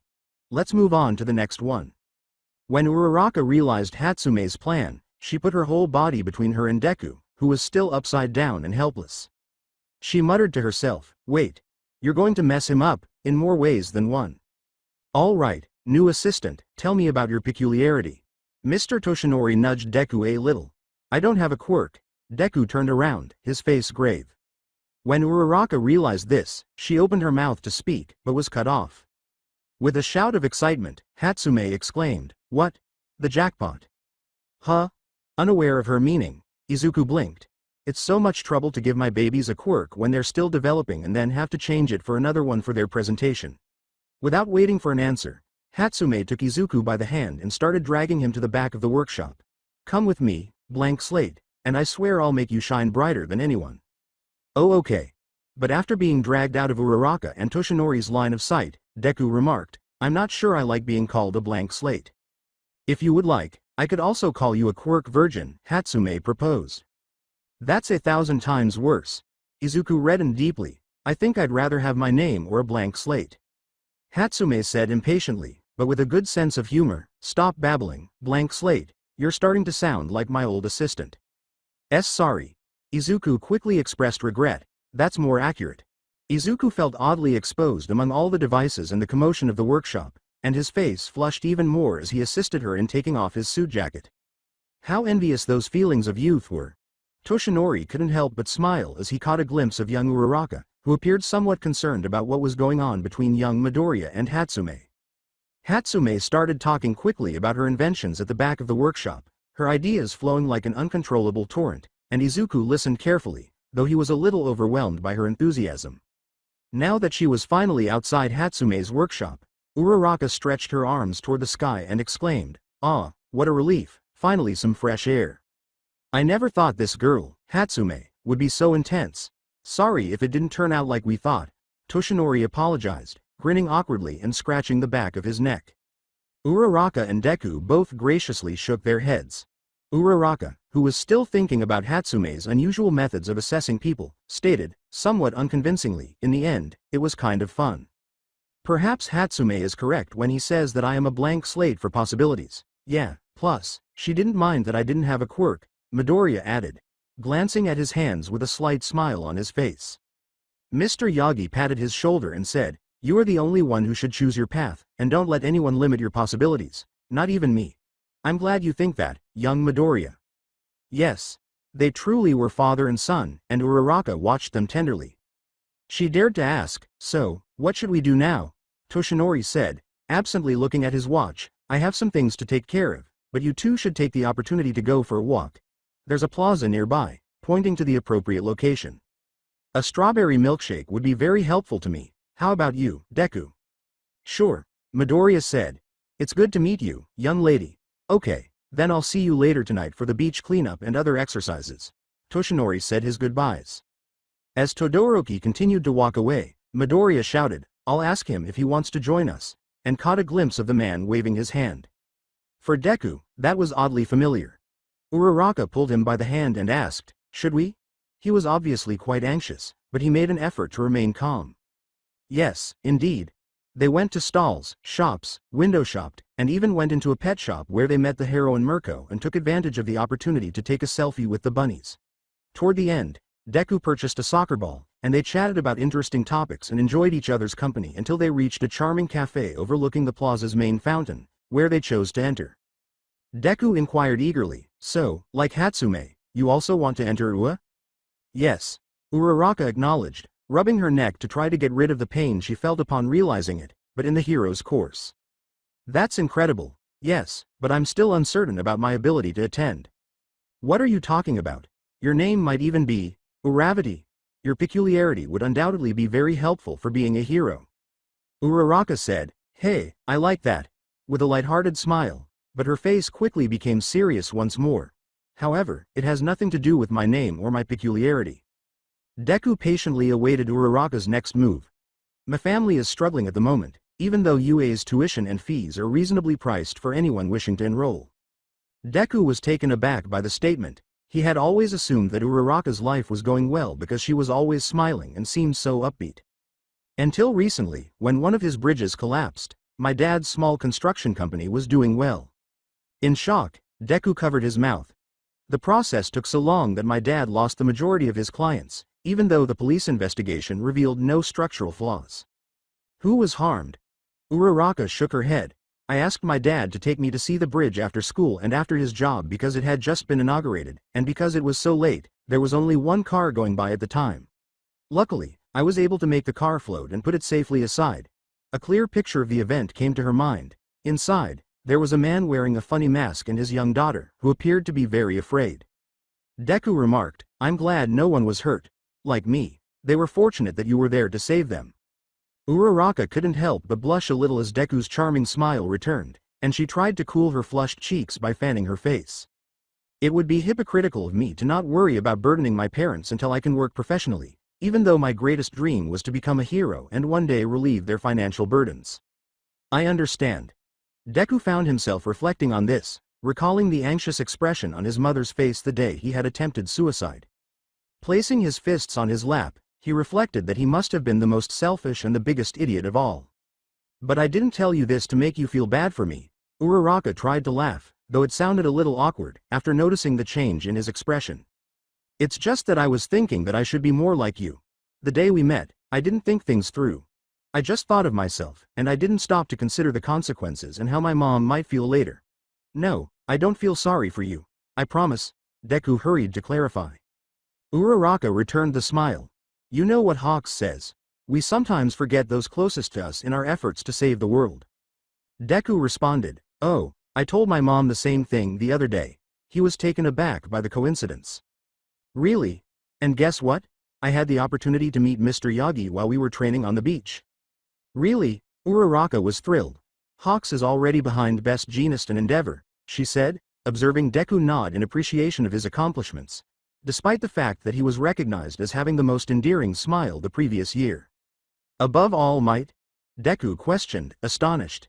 They both chuckled at how absurd that sounded, and in the middle of their giggles, Uraraka took another look at Deku's charming smile, which was so genuine and innocent. Uraraka attempted to clarify, waving her arms in front of her as though to protect herself, saying, but it's not like I have a crush on Hawks or anything. Uraraka, you're blushing. They both started laughing again, and as the sun glinted on the fountain's water and the bustle of the plaza went on all around them, they felt as though they were in their own little world, just enjoying each other's company. Izuku and Uraraka left the cafe and found themselves strolling through the plaza once more, taking in the gentle glow of the sun setting on the horizon, the cool, pleasant breeze, and the fountain lights dancing on the water. They walked in silence, relishing the peace of the moment. I remembered that I wanted to buy something. Uraraka, do you think you could wait here for just a moment? Deku asked abruptly, stopping right in front of the fountain. Huh? Sure, Uraraka said, a little perplexed that Deku hadn't asked her to accompany him, wondering if it was something he liked to do alone, some guy thing she shouldn't know about. Choosing not to think too much about it, she smiled and nodded.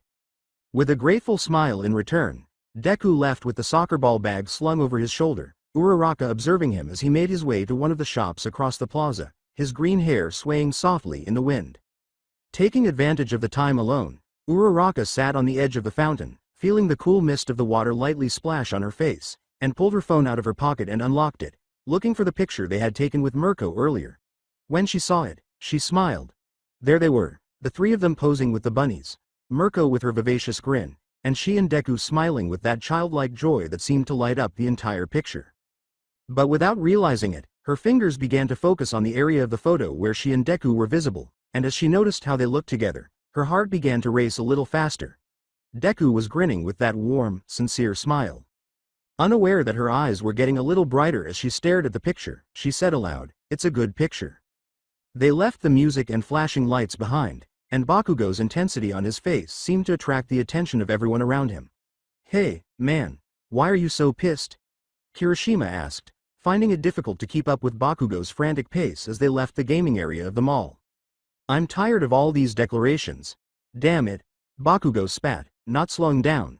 Can't a guy just play in peace without getting confessed to? The idea of Bakugo being viewed as a possible romantic interest was as bizarre as it was hilarious, and Kirishima could hardly contain his laughter. He knew that Bakugo's explosive personality and intimidating demeanor attracted many, but he never imagined he'd also receive so many love confessions. He tried to lighten the mood with a smile and said, "Hey, you know that a lot of people would kill for your luck." Kirishima nearly ran into Bakugo when he stopped suddenly, and the redhead just stopped in time, blinking in surprise. Kirishima shouted, "Hey," but his voice faltered when he noticed Bakugo's gaze. Running toward the shops was a boy in a red tracksuit. Bakugo grunted as he strode forward, saying, "I know what'll put me in a good mood. Beating up a nerd always cheers me up." "Hey, don't vent your frustration on a helpless man." Concerned for his safety, Kirishima pursued him once more. Uraraka was looking at her reflection in the fountain water when she was startled by a shadow that came up behind her. Uraraka quickly spun around, thinking she would see Deku, but instead she saw a young man wearing a black hoodie and red shoes, with his face half hidden by the hood. She could see scars running across his pale skin through the shadow his hood cast, which made her shiver. Uraraka's phone fell to the floor as she attempted to get up, striking the edge of the fountain and then hitting the pavement, the screen momentarily displaying the picture she had been viewing. Bakugo was frowning and looking around the mall somewhere else. He was obviously annoyed. "Where the hell is he?" He clenched his fists in exasperation and growled. Kirishima pulled on his friend's arm to soothe him and said, "Hey, did you forget your injection today or what's going on? I'll admit it caused some problems at first, but I'm back to normal now." "Huh? As if that crap could stop me," Bakugo sneered, releasing Kirishima's hold. Kirishima gave him a disbelieving glance. You're telling me that your body still produced too much testosterone even after being given a drug that was specifically made to reduce it? Kirishima said, impressed. Do you realize that's the most manly thing I've ever heard? With a contented snort, Bakugo saw Deku sprinting down the hallway across from him. With a ferocious smile, Bakugo hurried after him and said, there you are. Wait, Kirishima yelled, trailing closely behind. Will you force me to pursue you all day? Midoriya nearly made it to the fountain in the mall before he had to pause a few meters ahead to evaluate the situation. He saw Uraraka sitting by the fountain as he had requested, but beside her, a man in a dark hood was returning the phone she had dropped, and something about the man's behavior, constantly scratching his neck and mumbling something, gave Deku the uneasy feeling. Kacchan yelled, Deku, and grabbed him by the collar of his shirt, catching him off guard, but Izuku made sure not to look away from what was going on at the fountain. Kirishima finally caught up to them and protested, just leave him alone. He's not to blame for your excess testosterone. Bakugo yelled, will you shut up? But Deku hardly heard him, keeping his gaze on Uraraka and the dubious-looking man. Deku's stomach clenched as he saw the stranger's long, thin fingers move in the air as he placed a hand on Uraraka's shoulder. I'll let you prove yourself. You and I here, no quirks. Yesterday you said you thought I stopped beating you because you thought the gap between us had widened and you're not on my level anymore, but today you're in luck, Bakugo said, lifting Deku up, taking advantage of the slight height difference. Deku replied, his teeth clenched with tension, this is not a good time, Kacchan. He wanted to reach Uraraka as quickly as possible because she appeared uneasy and was growing more anxious. You're a coward, ha. See, Bakugo raised him slightly, his fist poised to strike. When the strange man touched Uraraka's neck with 4 fingers, Deku lost patience. Deku tightened his jaw, and the soccer ball rolled away as he released his shopping bag. With a flying kick to Bakugo's side, he managed to free himself and knock Bakugo to the ground. I'm not going to let you use me as your punching bag anymore, Kacchan, never again, he said. Deku saw the soccer ball first as he worked to stand up as fast as he could. Get your unclean hands off her. Shigaraki, the hooded man, had barely time to notice a ball rushing violently toward his face before he withdrew his hand from the girl's neck and raised his 5 fingers in front of him. To everyone's shocked amazement, the ball instantly broke apart and turned to dust. Uraraka gasped and instinctively backed away, the terror evident in her eyes. For only a few seconds those fingers had been on her neck. Without wasting any time, Deku sprinted over to Uraraka, grabbed her by the waist, and swiftly dragged her away from Shigaraki. Shigaraki stood up and put his hands in his pants pockets after realizing it was a distraction. From a distance, Kirishima questioned, what the hell was that? Bakugo, still lying on the ground with his sore side in his hand, watched the scene with a mixture of surprise and anger. Shigaraki needed only a minor diversion, and he took advantage of the confusion to disappear among the crowded aisles of the shopping mall. The sky had darkened by the time Midoriya and Uraraka left the police station. The city lights were starting to come on, and a soft night breeze blew through their hair. The tension of the day was still there, but they were relieved to be out of there at last, and their footsteps resounded on the pavement as they made their way to the exit, followed closely by Bakugo and Kirishima. After the 4 of them were outside, Bakugo gave Deku a fierce look that was a reflection of his bottled-up rage. Kacchan. Apologies for earlier, it's just that Deku began in a tentative but earnest tone. Bakugo growled in interruption. With his fists clenched, he yelled, don't apologize, because I'll get you back 1,000 times, is that clear? Deku smiled at him, challengingly, rather than retreating. With resolve in his green eyes, he took up the challenge, we'll see about that. It makes me sick. Stop smiling, Bakugo complained, obviously annoyed. I apologize. Kirishima smiled amiably as he walked toward Uraraka. With a tone full of sincere concern, he asked, are you okay? I know you've been asked this a lot already. Uraraka smiled reassuringly and nodded. Yes. I might not be here anymore if it weren't for Deku, she acknowledged, her tone firm but tinged with appreciation. Relieved, Kirishima laughed. He gave Deku a warm pat on the back and exclaimed, that shot was amazing. You've obviously been practicing, and we should all get together to play sometime. Deku grinned broadly as he nodded enthusiastically. Sure. He answered, feeling happier at the prospect of a more enjoyable and promising future with friends.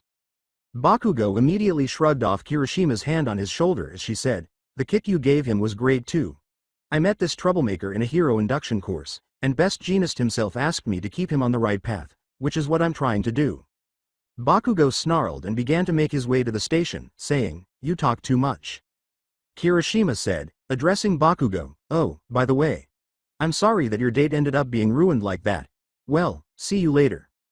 Deku and Uraraka exchanged a somewhat embarrassed glance, both of them looking down at the floor with a little flush on their faces, and something about Kirishima's use of the word date tickled them in an awkward but nice way. Deku pulled a box from the bag he was carrying and said, "That's right. With everything that had happened, I nearly forgot to give you this. I hope you enjoy it." Uraraka's eyes gleamed in the streetlights as she gave him a startled look. As she carefully accepted the gift, she said, embarrassed, "Huh? Why? Oh, I feel bad. I didn't get you anything." In an attempt to reassure her, Deku shook his head rapidly. "Thank you so much, Uraraka," he explained, bowing his head in a sincere bow. "I wanted to thank you properly for saving me the day we met. For a while, I didn't have the strength to do things right, but I want to change that from now on." Touched by Deku's words, she lifted her fist and smiled brightly. "I have nothing to thank you for saving me today, but let's pledge to continue watching out for one another." At that moment, their parents emerged from the police station, watching them tenderly from a distance. Deku smiled, blushing a little, and responded to Uraraka's gesture by gently touching her with his fist. The scene was met with a smile from Deku's mother, Inko, whose eyes were full of pride and affection, while Uraraka's parents exchanged a knowing look, knowing that the two young people had a special bond. Deku and Uraraka remained there, sharing a quiet but significant moment behind the murmur of the city and the starry sky. They both felt that, in spite of everything that had transpired, everything was exactly where it should be as they made their way toward their respective homes in the crisp, promise-filled night air. "Young Midoriya, what are you saying?" Toshinori shouted, his voice resonating over the empty, dark beach. "Did you mention that you met Tamura Shigaraki?" Deku let out a long sigh and used his forearm to wipe the perspiration from his brow before stopping the massive scrap of metal he was dragging toward the shore. In contrast to the seriousness of the conversation they had just started, the distant city lights glinted and reflected off the water's surface. "Are you familiar with him?" Midoriya inquired, glancing curiously at Toshinori. Todoroki moved between them before Toshinori could reply, holding a metal box that appeared to be heavier than anything Midoriya had lifted that evening. His voice was firm but restrained as Todoroki stated, "He was a close collaborator of All for One. My father mentioned him multiple times to me. It seems that he possesses a terrible power." "Yes," Midoriya confirmed, trembling as he remembered how Shigaraki had destroyed the ball in front of them with a single touch. "It's undoubtedly a terrifying peculiarity. I believe that being born without any peculiarities is preferable to having to take care not to touch or destroy objects." Todoroki's fingers tensed slightly as he looked at one of his hands. "And what did he hope to accomplish by assaulting the young woman?" Toshinori inquired. Midoriya carried on the conversation, using the ropes to pull the scrap metal. Maybe it was his way of releasing the tension that came from remembering how he had put Uraraka in danger. Shigaraki told her the truth. That he was angry because he was the one who destroyed the bridge that her father's company had built. Since Uraraka obstructed his path, preserving that vehicle. And did he explain to her why he attacked the car? He remained silent. However, he had previously told her something extremely odd, Izuku recalled, when he witnessed Shigaraki giving Uraraka the cell phone. Most likely, he believed Uraraka wouldn't make it through their encounter, which is why he informed her long ago. He had people he genuinely cared about, too. And it deeply troubled him to think of that. For a long moment, Toshinori frowned thoughtfully and said nothing. Is he talking about his family? Through his own research, Toshinori discovered that Shigaraki was the grandson of Nanashimura, his mentor. In their most recent battle, All for One had attempted to divert his attention by using that information. But Shigaraki had never before expressed any interest in considering his ancestry. Could it be that something had changed in him now that All for One was not directly influencing him? Todoroki stood in front of him and said, "I'm sorry to interrupt your thoughts, but I'd like to know how it went with my father." With a sardonic grin, Toshinori held up his charred tie and tossed it into the scrap metal. He said, mockingly, "He's definitely not happy. Particularly after I assured him that I wouldn't reveal your location to him." Ultimately, though, he realized that he had been doing things incorrectly. Then he calmly reached into his jacket pocket, took out an envelope, and gave it to Todoroki. "I gave it to you at his request." Todoroki's expression hardened and his eyes narrowed. He muttered, averting his gaze, "I don't want to hear his excuses." Toshinori added quietly, "This is from your mother." Himiko Toga skipped down a pitch-black, empty street. Her steps were barely illuminated by the dim light from the street lamps, and her blonde hair was tossed about by the night breeze. The city was silent, shrouded in a serenity that stood in stark contrast to Toga's vibrant vitality. Her inquisitive gaze searched every nook and cranny as she proceeded, seeking something to break the night's monotony.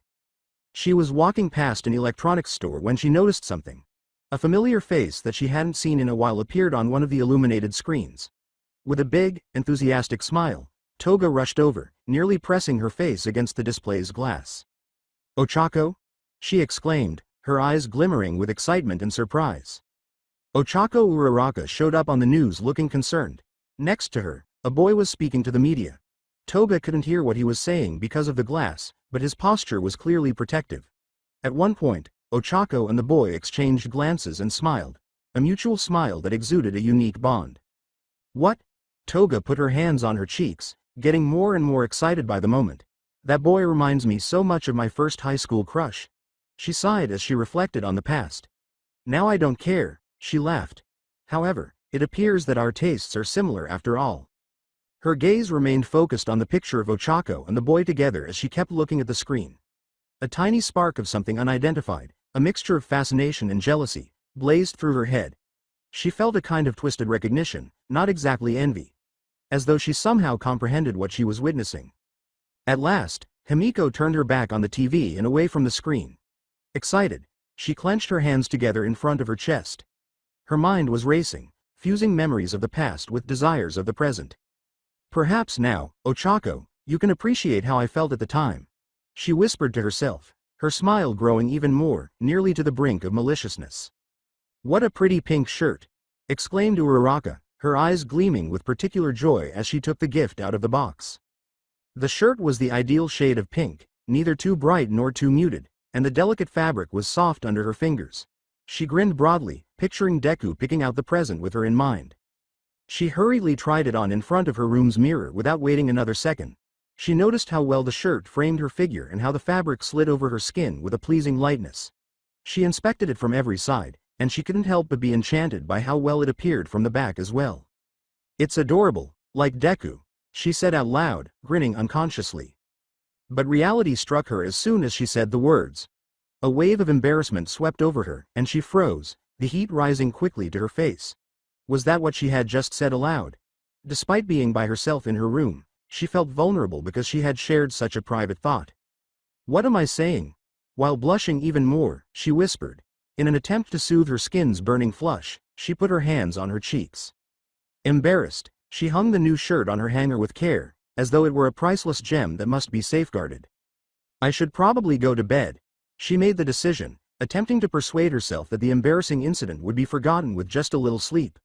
"I'm not thinking clearly because I've had a long day." With haste, she extinguished the light, and the shadows enveloped her in a veil of peace. As though hiding beneath the covers would hide her thoughts, she lay down on her bed and tucked herself under them all the way up to her head. But her apprehensive smile persisted beneath the covers. She repeated to herself that everything was normal as she made an effort to breathe deeply. But why was it that every time she thought of him, she felt that warmth in her chest? Why did she feel that way about him picking out a shirt just for her? Content? Finally, as she fought her thoughts, exhaustion took over. She gradually fell into a restless sleep due to the stress of a long, emotional day. However, even in her dreams, she could still see Deku, his smile gleaming in her mind, and the pink shirt he had given her hovering at the periphery of her subconscious, a sign of something more profound that she wasn't yet prepared to embrace. Deku. Lying on his room's spare futon, Deku sneezed. "Are you feeling under the weather?" Deku shook his head when Todoroki asked from the bed. He repositioned himself beneath the covers and answered, "No, just a sneeze." He waited for a moment before summoning the bravery to ask a question that had been bothering him all night. "I apologize, but have you given any thought to what you will do with regard to your father, if I may ask?" For a brief moment, Todoroki remained silent, his gaze focused on the room's dark ceiling as though he were looking for answers in the dim moonlight's shadows. Though there was a hint of tension in his voice, Todoroki started calmly, saying, "I haven't made a definitive decision yet. All of it stems from my father's desire to produce a successor who, at all costs, could outshine All Might. In the hopes that the user would become extremely powerful due to the combination of his quirks, he married my mother." Deku gave a nod, reflecting on the words. The idea of someone being born with two peculiarities, both of which could be extremely potent, was astounding. Two quirks, he repeated, lost in the awe of how wonderful that sounded on the surface. The expression of contained anger tightened slightly on Todoroki's face. Regardless of your point of view, it is unethical for him to have utilized his position to set up a marriage for that reason, Todoroki stated resolutely. I don't want to use my father's dreadful quirk to control him because of this. Deku listened carefully, sympathetic to his friend's predicament. He wanted to inquire further, but he wasn't sure how to bring up the subject without coming across as rude. Nevertheless, he dared. How does your mother feel about this, too? There was an awkward silence in the room. Todoroki averted his gaze for a second, as though remembering something unpleasant. He touched the scar on his face and finally remarked, my mother was admitted to a mental hospital when I was still young. The reason she threw boiling water at me was because I resembled my father too much. Deku gave him a startled, incredulous look. Even though he was aware of Todoroki's difficult relationship with his family, hearing that was a whole new level of difficulty.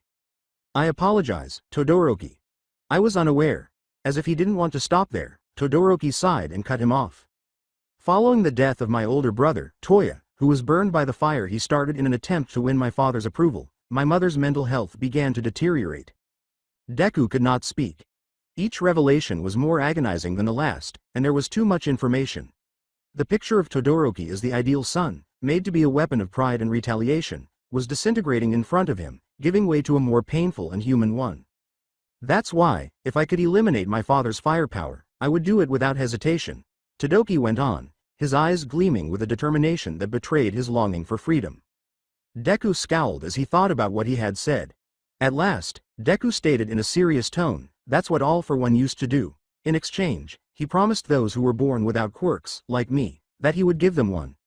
He also promised those who wished to get rid of their quirks that he would free them from them. That explains why he quickly amassed a large following. But he became very strong and started to keep the best quirks for himself. Todoroki frowned as he went on. In that sense, he reminds me of my father because of his desire for power. Deku saw the parallel and slowly nodded. Mr. Deku recalled, thinking out loud, Yagi told me that Tamura Shigaraki, the person who attacked my friend Uraraka, had a similar father-son relationship with All for One. But Shigaraki abandoned him when he realized that All for One wanted to use him. From that perspective, I consider myself lucky that my father simply left me when he discovered I had no quirk.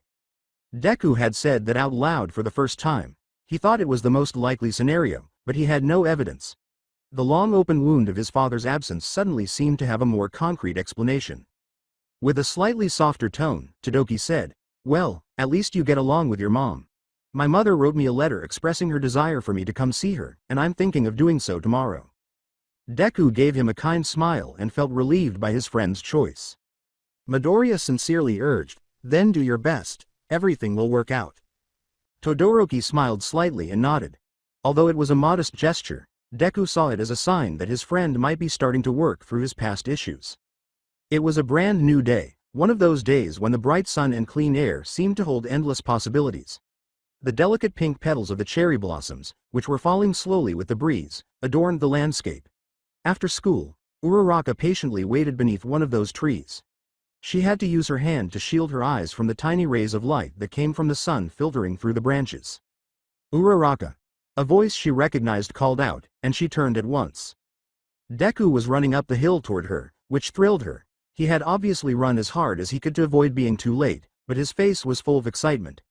Deku leaned forward and put his hands on his knees to try to catch his breath when he got to her side. In addition to the physical exertion, Uraraka believed that the excitement of seeing her was the reason his cheeks were flushed. He apologized for keeping you waiting, his breathing still labored. Kachan made another attempt to fight me, but I was able to avoid him. Uraraka dismissed his tardiness with a smile and a shake of her head. She liked seeing Deku this way, so enthusiastic and always willing to try his hardest, even in circumstances that other people might find annoying or frustrating. She couldn't help but notice how cute he looked, his cheeks flushed from the run, as he caught his breath. The sun continued to rise, its rays becoming more intense. Uraraka narrowed her eyes and put her hand over them a little more. Observing her uneasiness, Deku looked around, trying to find an answer. He pointed to a little cart farther ahead that was shaded by another cherry blossom tree and said, we should get some ice cream from that stand over there. Surprised, Uraraka blinked. She was certain that Stand had not been there just now. Why hadn't she noticed it earlier? She nodded excitedly, however, without giving it any thought. Excellent concept, she answered, instantly relieved at the idea of a cool scoop of ice cream on a day this hot. Deku bounded forward, heading for the ice cream cart. She observed him making gestures while he spoke to someone inside the tiny stand. However, a few moments later, he came back empty-handed and looking a little disappointed. He apologized and said, "They said the ice cream machine broke down." Uraraka attempted to reassure him by saying, "Oh, that happens a lot. On the internet. I believe it has even turned into a joke." Deku shook his head and gave a quiet laugh at her remark. Then, as though he had just had a brilliant idea, his face brightened. "I understand," with excitement, he said, "in this heat, I can think of something better than ice cream." Curious to see what his new idea was, Uraraka looked at him. Her heart began to race as Deku walked toward her with a charming smile. But she was totally confused by what he did next. Deku took one of her hands and pulled it gently in his direction. His face abruptly changed from the kind and upbeat grin she was so familiar with to a focused, intense, and perhaps slightly provocative expression. He whispered, "You, Uraraka," and then abruptly planted a kiss on the inside of her wrist, sending a chill down her spine with his warm breath. Deku kissed her and then slowly raked his tongue over the skin, leaving a trail of warmth that made her entire body tense with surprise before she could react. Uraraka felt a chill that caused her skin to prickle and a shiver to run down her spine. "Deku," she whispered, her mind racing with feelings, unsure of what to think. Then everything was gone. Startled, Uraraka's eyes popped open, and she was left staring at her room's ceiling. Her face was flushed, her heart was racing, and she was breathing rapidly. She covered her face with her hands in embarrassment, feeling the heat in her cheeks. "What caused me to have that dream?" she whispered to herself, her voice trembling. She tried to relax by turning over in bed, but the dream's sensations persisted, as though Deku had actually been there, right next to her. She could sense the intensity of his gaze and the warmth of his breath on her wrist. All Might was awake in the dark of his room at 4 in the morning. There was no calm in his mind. He couldn't sleep because he had too many worries and thoughts racing through his mind. He was thinking about Shigaraki and his ambiguous intentions. His enduring sense that his influence persisted despite All For One's death, however, was what really plagued him. It all began 4 years ago with an operation that was meant to remain confidential, a well-thought-out move involving a small team to prevent media leaks. He was joined by Eraserhead, Endeavor, Best Jeanist, and Hawks, the year's rookie. Hawks had shown himself to be extraordinary even at such a young age. His function as a double agent had been vital. He had been able to infiltrate and pretend to be a young potential All-For-One supporter, which allowed him to discover the villain's base of operations. The day they had stormed that base was still fresh in All Might's mind. The echoes of a dark past reverberated through the narrow corridors and the damp, dark walls. They discovered the remnants of a hideous laboratory as they dug deeper. The most abhorrent truth was exposed by the records there. Those creatures in their infancy, those monsters All-For-One had created, were once human. Individuals who once had families, hopes, and dreams. They had become instruments of the villain's own avarice. Years later, All Might was still filled with an unfathomable rage at the thought of All-For-One controlling his own followers and taking advantage of their innermost desires for his own benefit. That man had been an expert at exploiting human desires and sorrows, at turning even the most admirable goals into destructive tools. And All Might would never be able to forgive him for that. All Might hadn't thought twice about using all of his strength when it came time to confront him. He recalled how each blow echoed through his body, how each movement was a combination of justice and rage. All-For-One was dead when the dust settled because he had fought with all of his strength and resources. But there was a price for winning. In order to put an end to the villain once and for all, he was prepared to pay the price of suffering severe injuries himself. His phone vibrated on the bedside table, jolting him out of his reverie as his mind wandered through those gloomy memories. He was awakened by a news alert and a text message, regardless of the time of day. "Are you certain you don't want our company?" As he stood in front of the entrance to the apartment building where he lived, Midoriya asked in a worried tone. Todoroki shook his head gently after a moment of staring at the ground. He firmly responded, "I think it's something I need to do on my own." Midoriya understood and nodded. Given everything that had transpired, he was aware of how critical it was for Todoroki to confront his past and his family. "All right. If you need anything, text me. Mr. Yagi had to take care of something, so my mom and I are going for a run." To give him as much support as possible, Midoriya said, but I'll keep my phone on at all times. A few paces behind them, Inko, Midoriya's mother, was already warming up, smiling calmly as she stretched her arms and legs. Todoroki paused, seemingly weighing what he had to say. Then he spoke with that seriousness that was so typical of him. He looked into Midoriya's eyes and said, "I never thanked you for what you've done for me, Midoriya." After a moment of silence, he went on, "But since I don't want to come across as aloof as my father, I'll say that you seem like the first person I've ever had as a friend." Midoriya was momentarily rendered speechless by the profound sincerity of Todoroki's words, which lingered in the air. A wave of emotion washed over Inko, who had been listening from a distance. She started crying because she was touched by Todoroki's candor and the relationship her son had developed with him. "Todoroki." Midoriya started, but he paused, uncertain of his next move. Instead, he smiled warmly, with a look of understanding and support. "That's good to hear. I'm also very fortunate to have you as a friend." When Todoroki was unsure of how to communicate his emotions, he made the tiny, subconsciously uneasy gesture of scratching his chin. At last, he straightened up and balanced his backpack on his shoulder before saying, "I should go. After school, we'll meet up." With a broad smile, Midoriya shouted while waving his hand. Uraraka gave her cheeks a gentle pat in an attempt to get rid of the grogginess that persisted after she was unable to go back to sleep. She was still confused and plagued by the dream from the night before.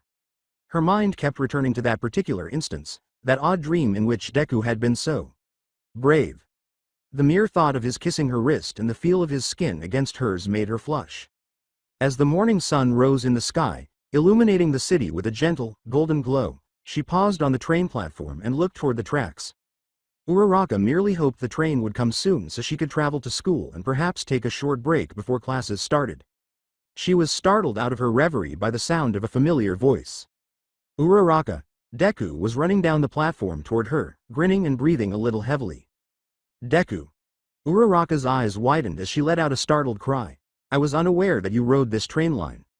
She gave her cheek a tiny pinch to make sure this wasn't just another weird dream. This Deku was no illusion, the feeling was genuine. Deku scratched his head, appearing somewhat ashamed.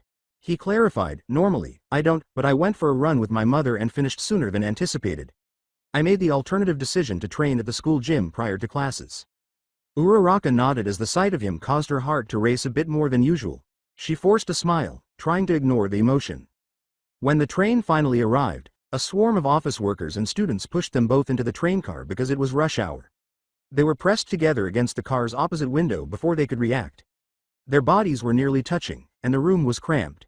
Uraraka's face flushed even more as she felt the warmth of Deku's body beside hers. "Looks like it's rush hour for office workers," Uraraka commented, trying to ease the awkwardness of the moment with a nervous laugh. "Why yeah," Deku replied, trying to look away from her while his face flushed as well. But her proximity was too great to ignore. "I can smell her shampoo. And it smells so nice," he thought, feeling his heart pounding. The voices of two young women seated higher in the car attracted their attention as they both searched for a more comfortable position. "Look," one of the women exclaimed with excitement, "they say he'll be the new symbol of peace when All Might retires." The other responded by displaying a picture on her phone to her friend. "His name is Mirio Tagata, and he's in his second year in the hero course at UA, she said. "He's very attractive." The first woman laughed and joked, "Perhaps if I were 15 years younger." "You seem like a complete jerk." The two of them burst out laughing as the other woman laughed. Uraraka turned to face Deku after hearing the conversation and saw that his expression had changed. His gaze seemed distant, as if he had fallen into deep thought. She had already observed that Deku would occasionally become reflective when All Might was brought up. Uraraka touched his arm without giving it much thought, attempting to jolt him out of his reverie. As she whispered, "Deku." She was taken aback by how firm the muscle of his arm felt when her fingers lightly touched it. Her eyes widened as she realized what she had just said, and she whispered involuntarily, "Hard." "What?" Deku blinked, regaining his composure and turning to face her bewildered. Uraraka's face turned as red as a tomato. "I'm leaving this place." She pushed forward and pushed her way through the crowd, trying to get away from the embarrassment she was feeling, and exclaimed abruptly, "This isn't your station, though." As she hurried off the train, Deku shouted, worried, trying to keep his eyes on her. When she was outside, Uraraka desperately tried to cool her burning cheeks by fanning herself with her hands. She inhaled deeply as the train drew away, attempting to slow her heartbeat. What's going on with me? Still sensing the warmth of Deku's body against hers and the firmness of his arm beneath her hand, she asked herself in a quiet voice as she turned to face the departing train. The dream's images returned to her mind, and despite her best efforts to ignore them, she couldn't help but experience an inexplicable mixture of embarrassment and excitement. In the meantime, Deku, feeling a little disoriented, gazed at the door through which Uraraka had left the train. Although he didn't know what had happened, he was aware that she had never before displayed the look on her face right before getting off. A part of him wanted to chase after her to check on her, but another part of him was paralyzed by the thought of how bizarre everything had been. Todoroki's steps faltered and slowed as he approached the clinic corridor leading to his mother's room. But he found the strength to go on. But as he rounded the corner, his face hardened when he saw his father waiting by the room's closed door, dressed in civilian clothes. Todoroki scowled out of habit, his shoulders tensing up. As he arrived at the door, he said firmly, "I didn't come here to see you." "I understand," Endeavor said in a quiet but distinct voice, "but Shoto, I want to talk to you." Before Todoroki could turn the door handle, Endeavor stopped him with an outstretched hand. "How about regarding how to carry on with your training regimen so that I can achieve what you were unable to?" He shot back, his tone sharp. Rather than reacting defensively or angrily, Endeavor merely held out an envelope. After giving it a wary glance, Todoroki took it and opened its contents. He was shocked to see a document in the envelope that included the deed to the property and a picture of a condominium. Endeavor said, averting his eyes from his son's, "I won't stop you if you want to move in with your mother. You two are free to live apart from me if you so choose. Your sister is getting married soon, and your brother will soon be heading off to college. I wouldn't want to make you live with me alone." Stunned, Todoroki gazed at the papers in his hands. His long-standing resentment of his father did not go away despite the unexpected offer, which was a sort of truce. Every yell, every blow, every moment his mother had endured as a result of this man still weighed heavily on him. The deed crumpled as his hand clenched into a fist. "This doesn't even come close to compensating for half of what you've done," he spat, his voice shaking with controlled rage. "I have yet to hear you apologize, by the way." Endeavor gazed at him, a mixture of remorse and obstinacy darkening his face. "Shoto. Avoid me," Todoroki yelled, his voice resonating with intensity throughout the corridor, "to my mom." The room's door suddenly opened, and a mask-wearing nurse emerged pushing a wheelchair alongside his mother, Mrs. Todoroki, who appeared to be unconscious. "Could you show the patients more consideration?" The nurse looked at both men disapprovingly and complained firmly. "Mom." Todoroki hurriedly leaned next to the wheelchair and attempted to grab her hand. The nurse clarified in a softer tone, "She's just sedated. We had to sedate her to calm her down because she was feeling overwhelmed just before you arrived because her son was coming to visit. I now believe it was a good thing." The nurse gently pushed the wheelchair between Todoroki and his father. Todoroki felt an odd sensation as he did. There was something wrong with the nurse's gaze on his father. "Avoid concern." As the nurse continued down the hall, he probably smiled under his mask. "Perhaps when you manage to resolve your issues, you can visit her again," he said. Todoroki suddenly had the impression that time was slowing down. The sound of the wheelchair wheels reverberated on the linoleum floor as his mother was being removed. Under the hallway lights, he could see her white hair's silver sheen. There was something wrong, but he was not sure what it was.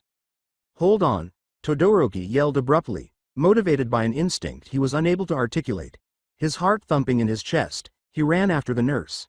In an attempt to catch up to them, he hurried around the corner of the hallway, but to his dismay and horror, both his mother and the wheelchair were gone.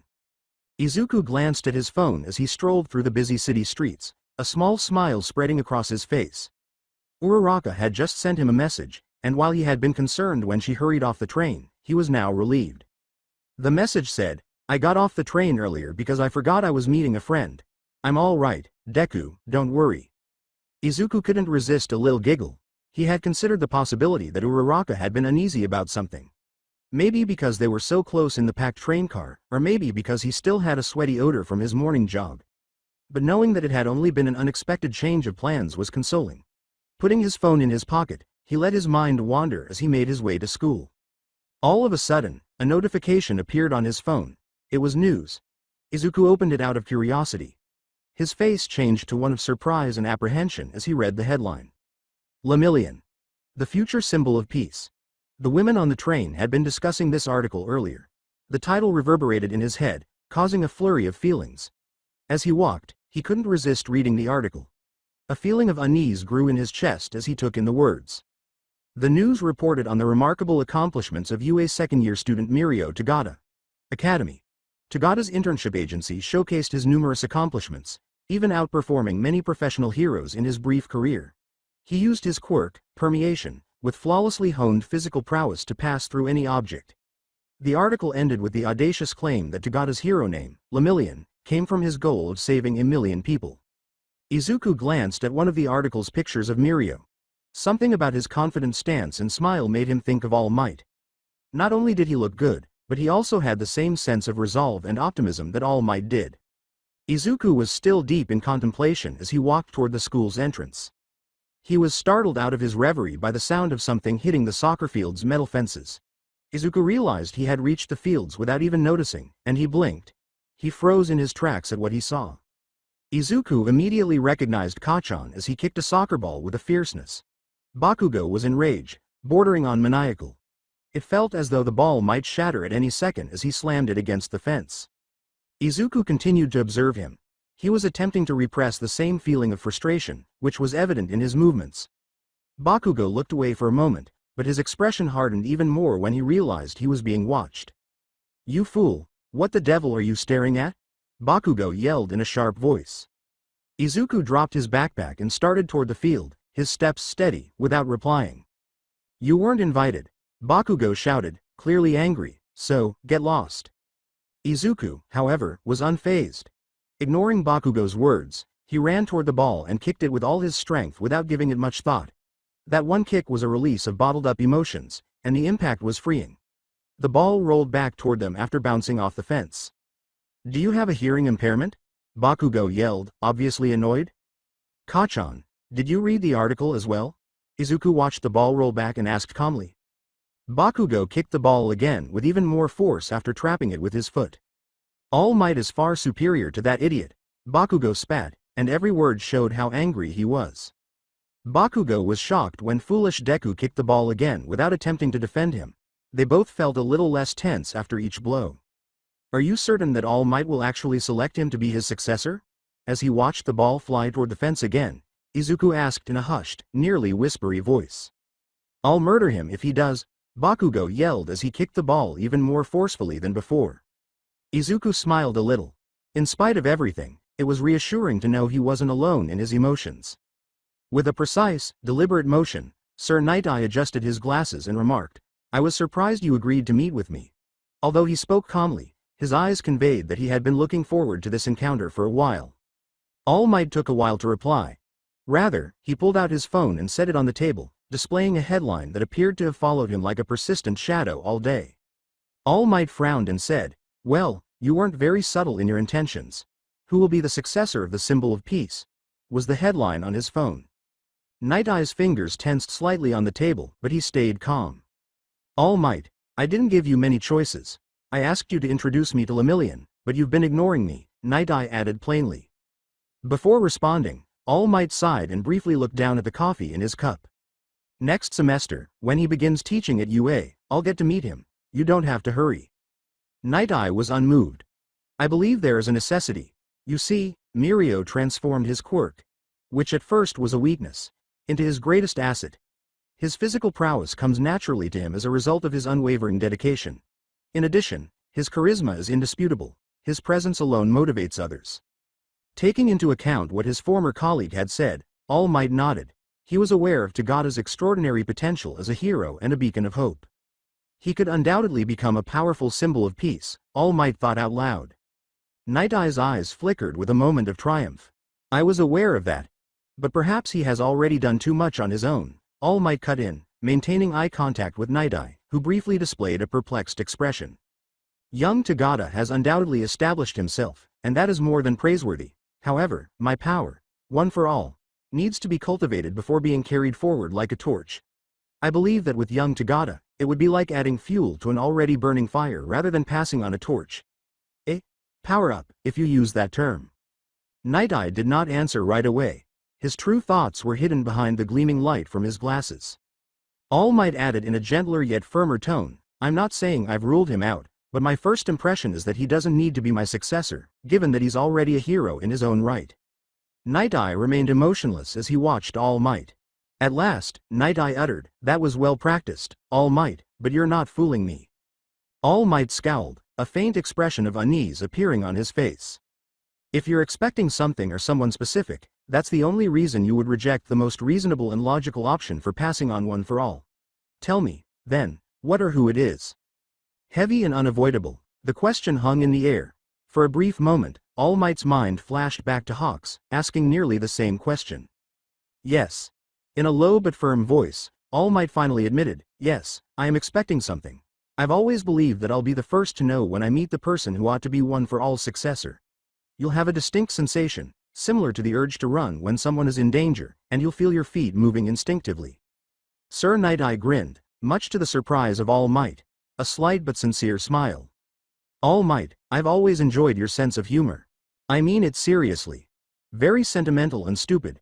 It's very similar to you, however, it's your choice in the end.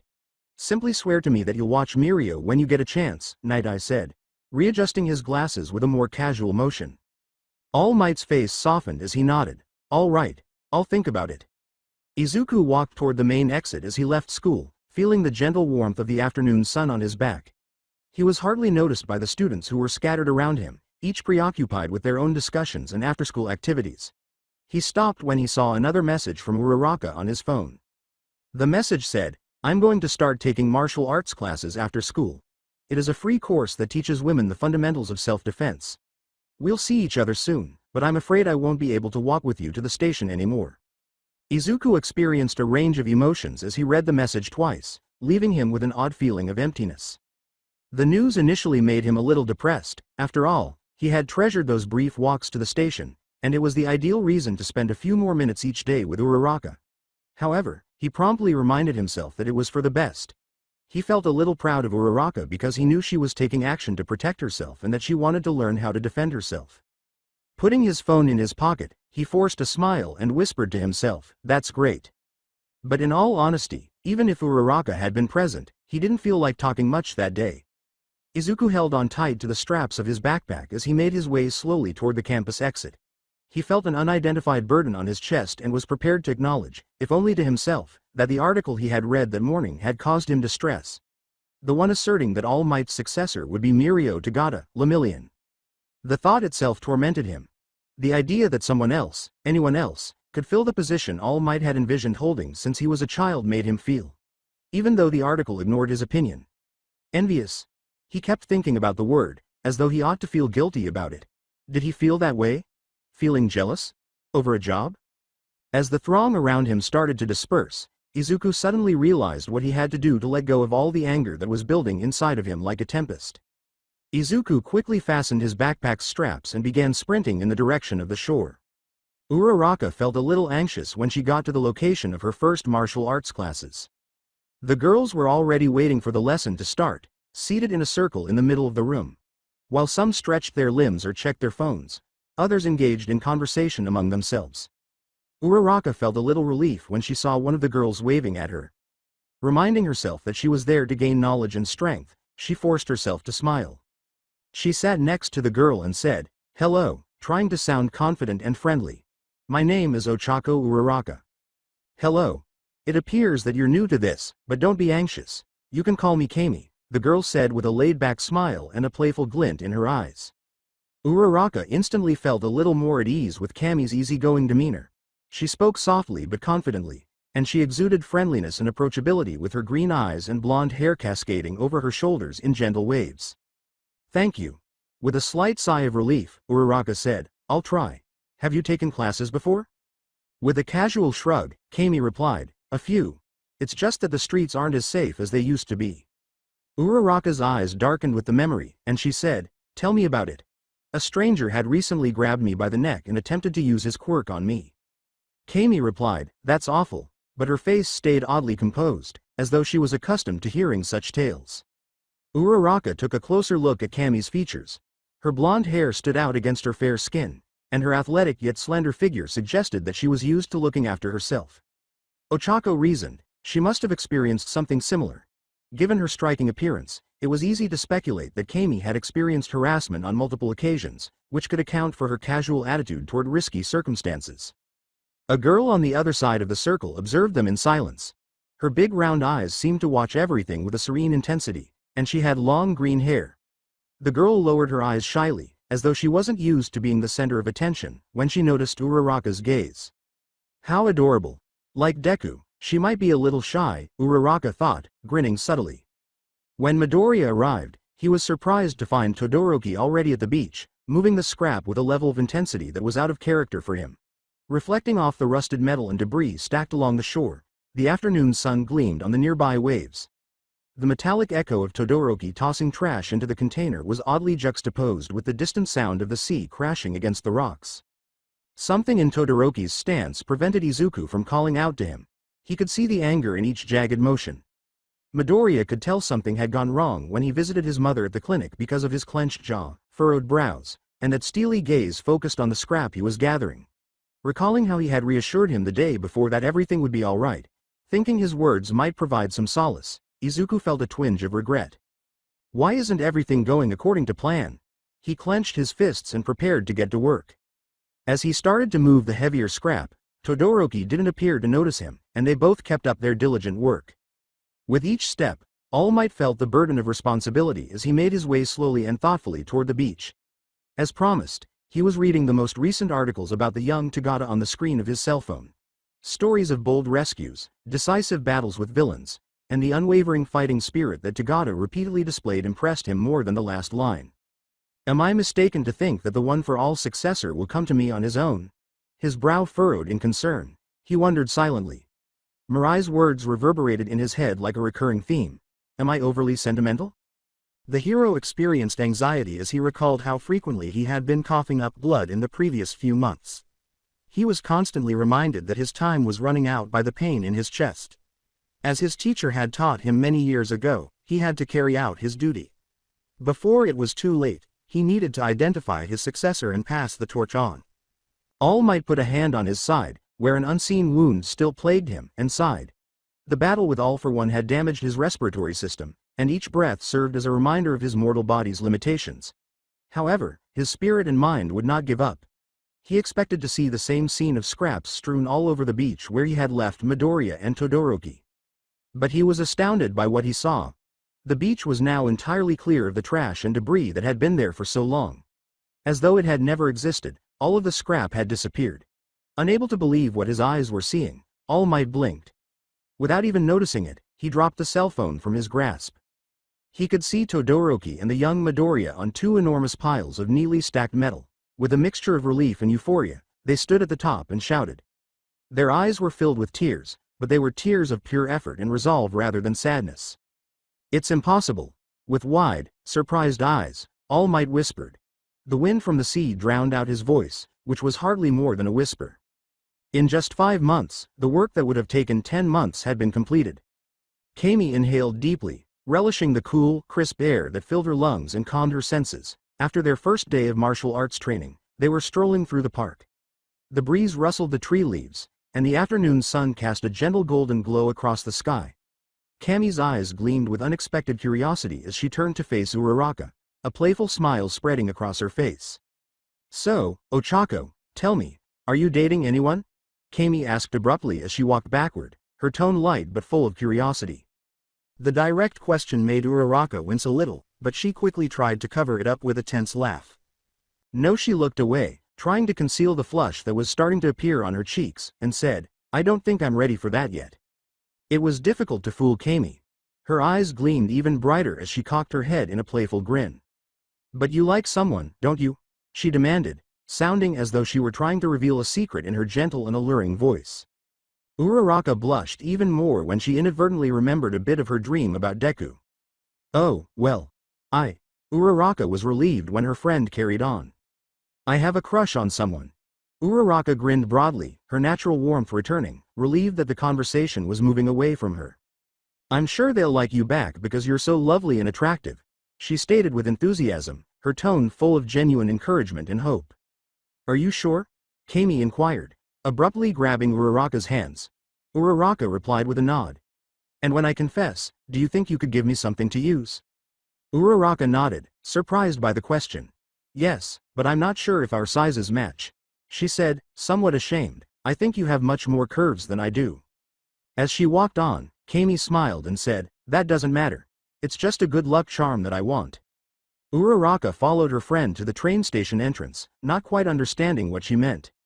The soft sound of waves lapping at Deku's feet roused him. Unexpectedly, he sat up in the sand and noticed Todoroki and Mr. Toshinori in the darkness, seemingly anticipating his awakening. You, young Midoriya, did a fantastic job. You far surpassed my expectations. Mr. Toshinori smiled proudly and congratulated him. Still confused, Izuku lowered his head and smiled slightly. Shouting over a heap of scrap was the last thing he recalled. Then he had lost consciousness from sheer exhaustion. He looked at his friend, who continued to stare out to sea, and said, thank you, but without Todoroki's help, I wouldn't have accomplished this so quickly. Without taking his eyes off the horizon, Todoroki remarked, even though we were equal in this today, I think the credit generally belongs to you, Midoriya. Izuku stayed silent, deeply appreciating his friend's kindness but not believing what he was saying. In addition, Todoroki candidly acknowledged that what she did was more an act of relief than a desire to fortify herself as a person. Then I am the same, Midoriya admitted. The frustration I built up from things not going as planned is what motivated me to complete today's work. From failing to acquire a quirk to having to abandon my aspirations to become like All Might. Mr. Toshinori's face was solemn as he spoke, his fists clenched tightly. I understand that this might seem insignificant in comparison to your family's problems. Todoroki interrupted, it's not, it is also significant if it is your dream. Todoroki's words struck an unexpected chord with Izuku. Izuku had long believed that other people's problems were more important than his own. He started crying when he heard Todoroki, who had endured so much suffering and strife, say that his dreams were important as well. No, crying all the time is not acceptable. Izuku tried to wipe his eyes as he spoke. I vowed to get stronger so no one would have to worry about me. Before he could say anything more, he felt Mr. Toshinori's arms encircle him in a protective, loving embrace. Toshinori said softly, his voice full of affection and understanding, even if we don't want to admit it, we all have sentimental aspects about something. Then he turned to face Todoroki, who was watching in silence. And crying is acceptable. When necessary, even heroes take action. Slowly, Todoroki nodded while keeping his gaze on the ocean. Thank you, I'll keep that in mind, he said firmly as he got to his feet, but first, I'll hold the kidnapper of my mother accountable. Izuku took in Todoroki's words rapidly, sensing his friend's resolve. Despite his fatigue, he got to his feet with fresh vitality. With a glimmer of courage in his eyes, Izuku said, then I'll help you. A firm and silent understanding passed between them as they looked at one another. As Uraraka and her new friend were disembarking from the train, Bakugo, with a gym bag and an obviously annoyed look on her face, happened to get into the car. Uraraka was very relieved that he hadn't seen her and hadn't called her round face. Then, out of the blue, Kami, being her usual bravado, made a remark. Kami said, hey, handsome, don't ruin your beautiful face with that frown. She smiled playfully as she walked backward. Uraraka was frightened by the possibility of Bakugo's explosive reaction, but the train started to move and the door shut behind him. Uraraka briefly believed she caught a glimpse of what might have been a smile on Bakugo's profile. What did boys' smiles have that made them so endearing? Uraraka remembered Deku grinning and wondered. Deku prior to his encounter with Hatsume. Deku in the cafe, laughing. Then, without warning, Deku fell from a building, but all of a sudden, he realized that Deku was actually Himiko Toga's first love and that he was falling from the roof of the school, not just any building. In an attempt to touch him before he hit the ground, she ran and extended her hand. Instead of doing nothing and then regretting it, she would rather try something, but Uraraka turned away from the scene to see the boy who had just jumped standing next to her, his mouth hanging open in disbelief that he had just seen his own death. She was overcome with sadness as she woke up and rubbed her eyes. Toga, she said softly, her heart heavy with sorrow. Uraraka made the decision to run even though it was early in order to decompress. The fact that she was imitating Deku made her feel content and inspired. When she reached the beach as the sun was coming up, she saw Deku working out with Mr. Toshinori and a man who she assumed was Todoroki, whom she had heard about. She leaned against the railing and watched carefully as they rehearsed fighting techniques, not wanting to interrupt. At times, she believed, Deku appeared to glow against the sunrise with the green tones of his eyes and hair.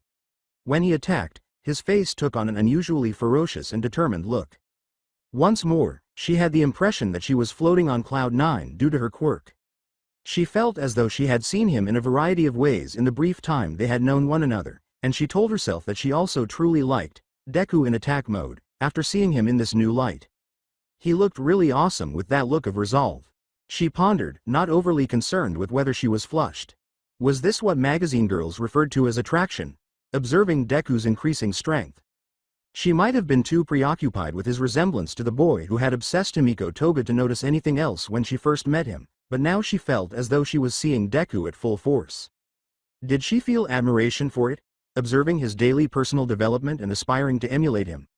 Or love, for witnessing his darkest moments and now witnessing his return to joy? Or, putting everything together, her true feelings were. What if she discussed this with Deku? She felt uneasy at the thought, and she noticed that her breath was warm as she exhaled. However, would it be appropriate to share her feelings with him? She wasn't sure if the moment was right. Deku had given up on following in All Might's footsteps and now appeared to be very focused on finding a new one. She also wished to preserve that. His capacity for concentration, whether as a regular practicer in his spare time or as a fanboy who jotted down everything about heroes in his notebooks. She had no desire for Deku to change. Uraraka chose to keep running in the other direction and stepped away from the railing. Due to a strange premonition, Deku turned from the beach in that direction, but he found no one. Todoroki punched him in the face for his distraction. Young Midoriya, don't get sidetracked, he was reprimanded by Mr. Toshinori. Yes. Deku responded and went back to the training with fresh determination. Izuku was absorbed in his thoughts while taking thorough notes in one of his notebooks while strolling down a busy street. His movements were instinctive, driven more by habit than by awareness of his surroundings. Even though everything around him seemed to be happening quickly, he was totally focused on the task of writing down every thought that came to him. This habit, which served as a means of organizing the disarray in his constantly racing mind, was reassuring. But he stopped in the middle of his sentence as he raised his eyes to regain his bearings. He noticed a familiar face, standing out in the crowd. Uraraka was the one. Izuku recognized her, and a wave of warm emotion swept over him. Her strides were determined, and she was only a few meters ahead. Her hair, pinned back in a simple clip, gave her a casual yet determined appearance, and her martial arts suit was snug but functional. He found the picture surprisingly endearing, and his heart started to race a bit more quickly than he had anticipated. Wait, Uraraka. To get her attention, Deku raised his hand and called out. Uraraka spun around as soon as she heard his voice, her eyes glimmering with delight and surprise at the sight of him. Deku.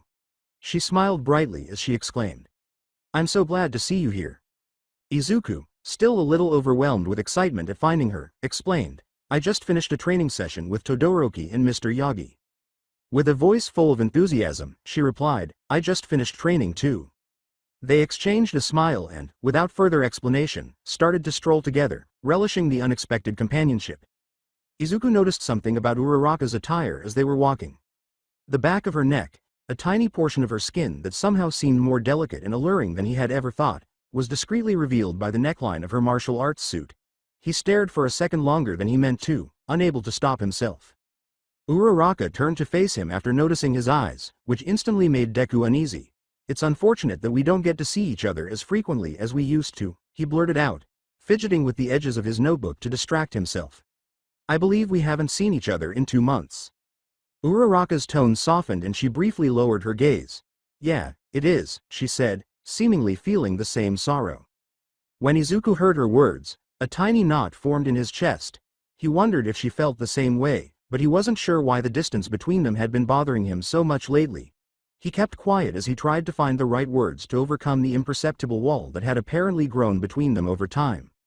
Would it be okay if I gave you a call once? With a tone of obvious shyness, he finally asked. He looked down, unable to look him in the eye for fear that his suggestion would be misinterpreted. But I'll understand if you're busy. Uraraka abruptly stopped in her tracks before he could say anything more, and Izuku also came to a sudden stop. His heart pounded. Did he say something incorrectly? Had he gone beyond what was appropriate? I apologize if I said something offensive. Panic leaking into his voice, he stammered. I didn't intend to give the impression that. As if you were my girlfriend or something. Not like that. Not that I intend to do that. I am aware that we are only friends. His face flushed red, unable to conceal his embarrassment as his words fell apart. He felt as though he had lost control of the situation, and he was about to apologize once more when someone he knew appeared. "Then move aside, you nerd," a sharp voice snarled, and then he was shoved hard, knocking him to the ground. Before Izuku could even react, Bakugo appeared in front of him, his typical defiant look on his face. From where did he originate? Izuku, still stunned by the blow, thought. "What does this mean, Bakugo?"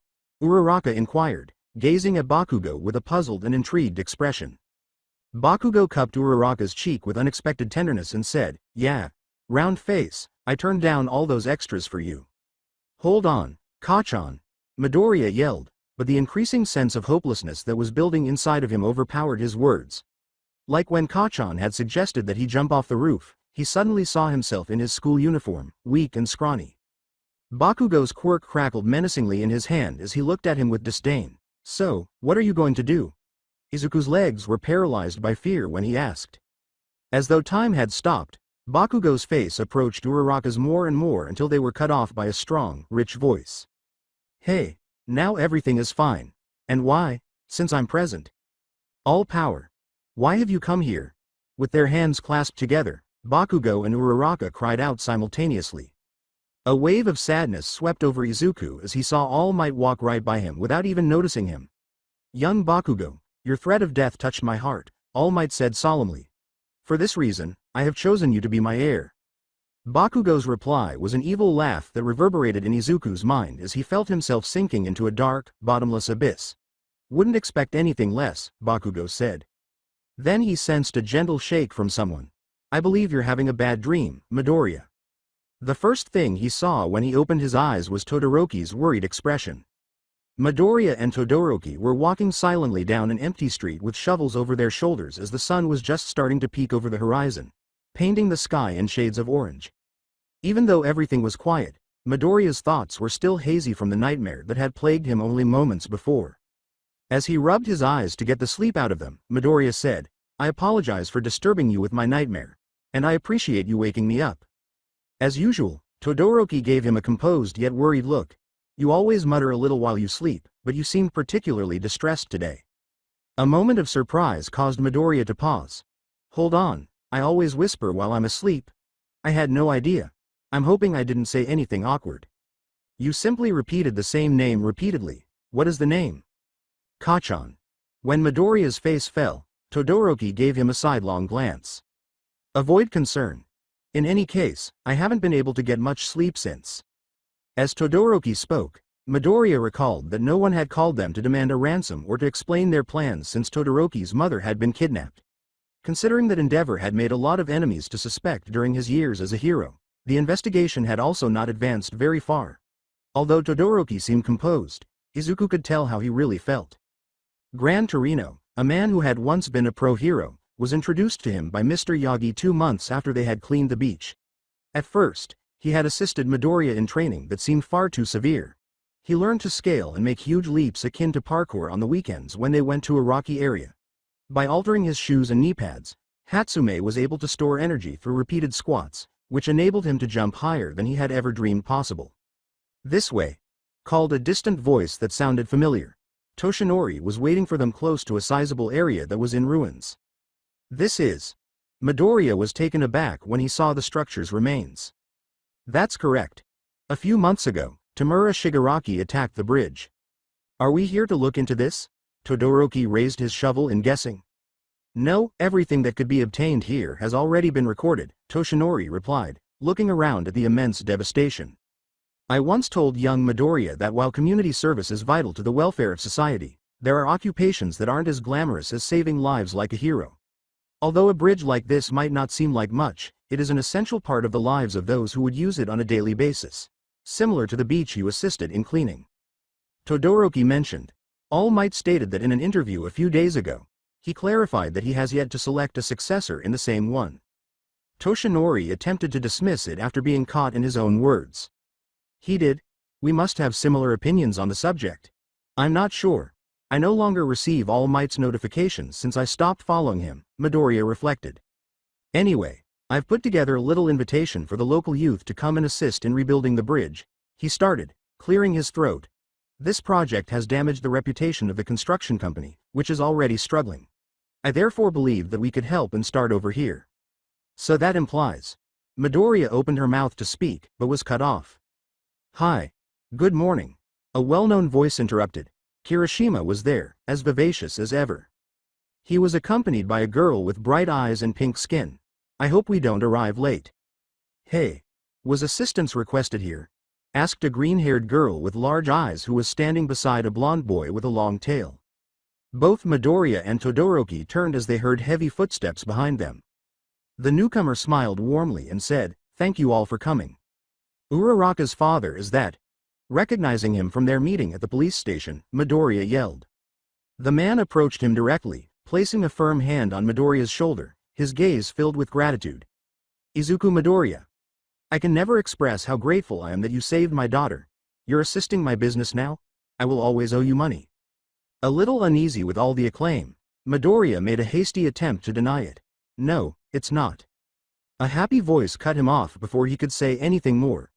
Uraraka stepped forward behind the frog-like girl and the tail-wielding boy and said, "We all agree Deku's great, but don't forget there are other volunteers here too, Dad." With a quiet laugh, her father answered, "You're right. Uraraka." Midoriya was unable to contain his joy upon seeing her. She wore her hair in a half ponytail this time, which looked great on her. She returned the gesture with the same warmth, and Izuku tried to smile normally. With the young people's mood lightening, Toshinori took the floor with his customary composure. I appreciate everyone's presence.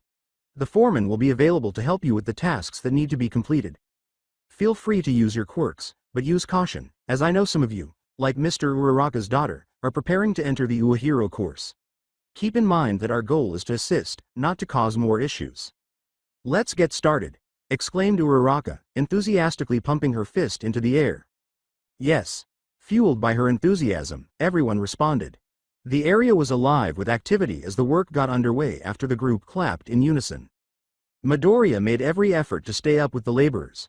Alongside Todoroki, they kept the chain going while passing the cement bags from hand to hand. Deku caught a glimpse of the other workers and volunteers, noting their peculiarities that made construction simpler. He was already excited for a quiet time to write everything down in his notebook because he found it all fascinating. Every peculiarity and skill offered a fresh chance to grow. Would you mind waiting? One of the employees cut in, checking a list on his tablet with a frown. I believe there are some cement bags missing. To make sure it's not an error, I must give the supplier a call. Midoriya and Todoroki both nodded, glad of the little respite. Midoriya used the opportunity to wipe the perspiration from his forehead with the back of his hand as fatigue began to set in their arms. In the meantime, he instinctively looked for Uraraka. With her zero-gravity quirk, he was certain that she was the one in this project that stood out the most. Is she Kachan? Todoroki pointed to her and inquired. A little taken aback by the question, Midoriya turned abruptly.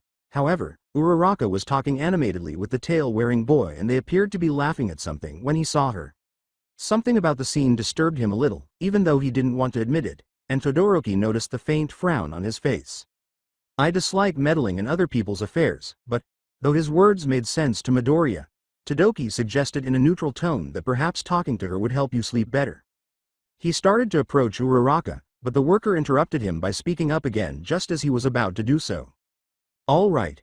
Looking up from his tablet, he declared, "Tomorrow, the missing bags will be delivered, allowing us to resume our work." In a moment, the construction's rhythm was back to normal. Many thanks to everyone. When it was time for the students to leave for school, one of the foremen said, "If you're not too tired, we'll see you tomorrow." "We appreciate you having us," Kirishima enthusiastically replied, representing the departing group. Since Uraraka wasn't with them, Midoriya turned to look behind her in the hopes of seeing her catching up. Perhaps she had stayed with her father a little longer, he thought. "Hi, Midoriya." Kirishima's voice jolted him from his reverie. "I thought Bakugo would enjoy this type of activity, but he declined my invitation to join, saying he would rather go to the gym. Like a normal person." There is a pervasive scent of masculinity. The pink-skinned girl on the other side reprimanded, "I think you're not being very fair to us. My name is Mina Ishido, by the way." Kirishima realized his error and scratched his head. "I apologize, really, that wasn't deliberate." In an attempt to defuse the situation, Midoriya bowed slightly as he introduced himself. "Hello, I'm Izuku Midoriya. Nice to meet you." The girl with the frog-like appearance added, "Since we're in the middle of introductions, I'm Suyu Asui, but if you want, you can call me Sue. She spoke calmly. Hi Sue, nice to meet you. I thought your use of your quirk today was great, by the way, Kirishima said. Asui shrugged and replied, it's easy when you can adhere to surfaces. The tail-wearing young man entered the discussion. This is Toru Hagakuri, and my name is Ojiro Mashire. It's good to meet you. Everyone looked toward the empty area where Ojiro had pointed and blinked in confusion. Ojiro, unable to control himself, laughed, followed by another, lighter, more playful, feminine laugh. It's a joke we like to play when we meet new people, so he apologized. Nobody understood for a while until Midoriya, who is always meticulous, figured it out. Indeed, Hagakuri is imperceptible, he cried out. Ojiro continued to laugh and nodded. A short while ago, we tricked Uraraka into thinking she was making a bucket float that she hadn't even touched and that her power was going crazy. Midoriya remembered the moment he had turned to face them and realized. He grinned a little, but he was strangely glad that they weren't the only ones laughing. However, why? Hold on. As though suddenly realizing something, Kirishima arched an eyebrow. That implies you've been. Ojiro interrupted, blushing, don't even say it. It's also invisible because, of course, she has made clothes out of her hair. Hagakuri clarified, I don't mind if people think I'm a nudist. Although it's a reasonable assumption, I do typically wear clothing that is visible. Whatever the case, I apologize for thinking that about your girlfriend. Not very gentlemanly, Kirishima's apology was sincere. We're not in a romantic relationship. We've only gone out a few times, Hagakuri explained, chuckling quietly. But you didn't have to tell everyone, Ojiro muttered, rubbing his chin uneasily. Everyone thought it was kind of funny. Midoriya questioned why these guys were so different from the ones at his school. It was so natural that it almost seemed like they were already friends. He hoped school could be like that every day. Hey, Midoriya, what became of the other man you were dating? Ashido inquired, shifting the topic. The attractive man with the solemn expression. Yeah, I had the same thought, Hagakuri concurred. For her part, Tsuyu couldn't say that the man was completely attractive because she felt that he reminded her a little of her younger brother. Midoriya clarified, Todoroki left earlier because he had something to attend to. That worried him a little, but he was relieved that Mr. Yagi had gone with him. In addition to being attractive, he is enigmatic. That simply adds to his attractiveness, Ashido said, laughing with Hagakuri. Ojiro and Kirishima exchanged a resigned glance. Both of them muttered in jest, women. As they came to a crossroads, Kirishima said, well, I guess this is where we part ways. Everyone said their goodbyes and went their separate ways, leaving Midoriya feeling a little depressed. The fact that he hadn't been able to speak with Uraraka for so long particularly disappointed him. Wait up. When Deku recognized the voice, his heart skipped a beat and he was startled, but he made an effort to conceal it. Uraraka. He tried to sound natural as he said, I'm sorry, everyone has already left. Grinning, Uraraka walked over and adjusted her backpack. I became a little sidetracked while discussing my dad's latest endeavors. Once he starts talking about architecture, it's hard to stop him, but he's really happy, she said lovingly. As they proceeded toward the station, Deku surreptitiously looked back and pinched his cheek to make sure it wasn't just another dream. Is there a problem? No, nothing, Midoriya said, attempting to sound upbeat. In addition, I thought the volunteers that showed up today were excellent. It's the most diverse group of people I've ever encountered. Is it truly that strange? Unbelieving, Uraraka was a little amused. Yes, in my opinion. Midoriya gazed thoughtfully up at the sky. It leads me to believe that they would all have a terrific time together if they all enrolled in the hero course. Uraraka felt compelled to console him after noticing the sadness in his words. She made an effort to recall the choice she had made that day while watching him train on the beach, but she now understood that it was no longer a viable option. Because now that she was seeing Deku again, her feelings for him were overwhelming. Uraraka approached him slightly and gently took his hand. Deku, you ought to attempt to enter UA. Immediately, Midoriya experienced a reopening of an old wound in his chest. He had to acknowledge that he was always considering how he would perform on the UA entrance exam if he attempted it. However, it seemed too real to hear someone like Uraraka say it aloud. However, he started, his voice faltering, I promised my mom. Uraraka interrupted him by shaking her head. She confidently reassured him, I know she'll understand. She won't allow you to abandon your real dream, I'm sure. To be honest. With a faint smile, Midoriya thought, I'd like to continue meeting people like those from today. And I would love to see you every day and study with you. Without thinking, Uraraka said that. He blushed immediately and wanted to release Deku's hand, but he grabbed her wrist tightly this time. He also appeared taken aback by his own response, which was rather automatic.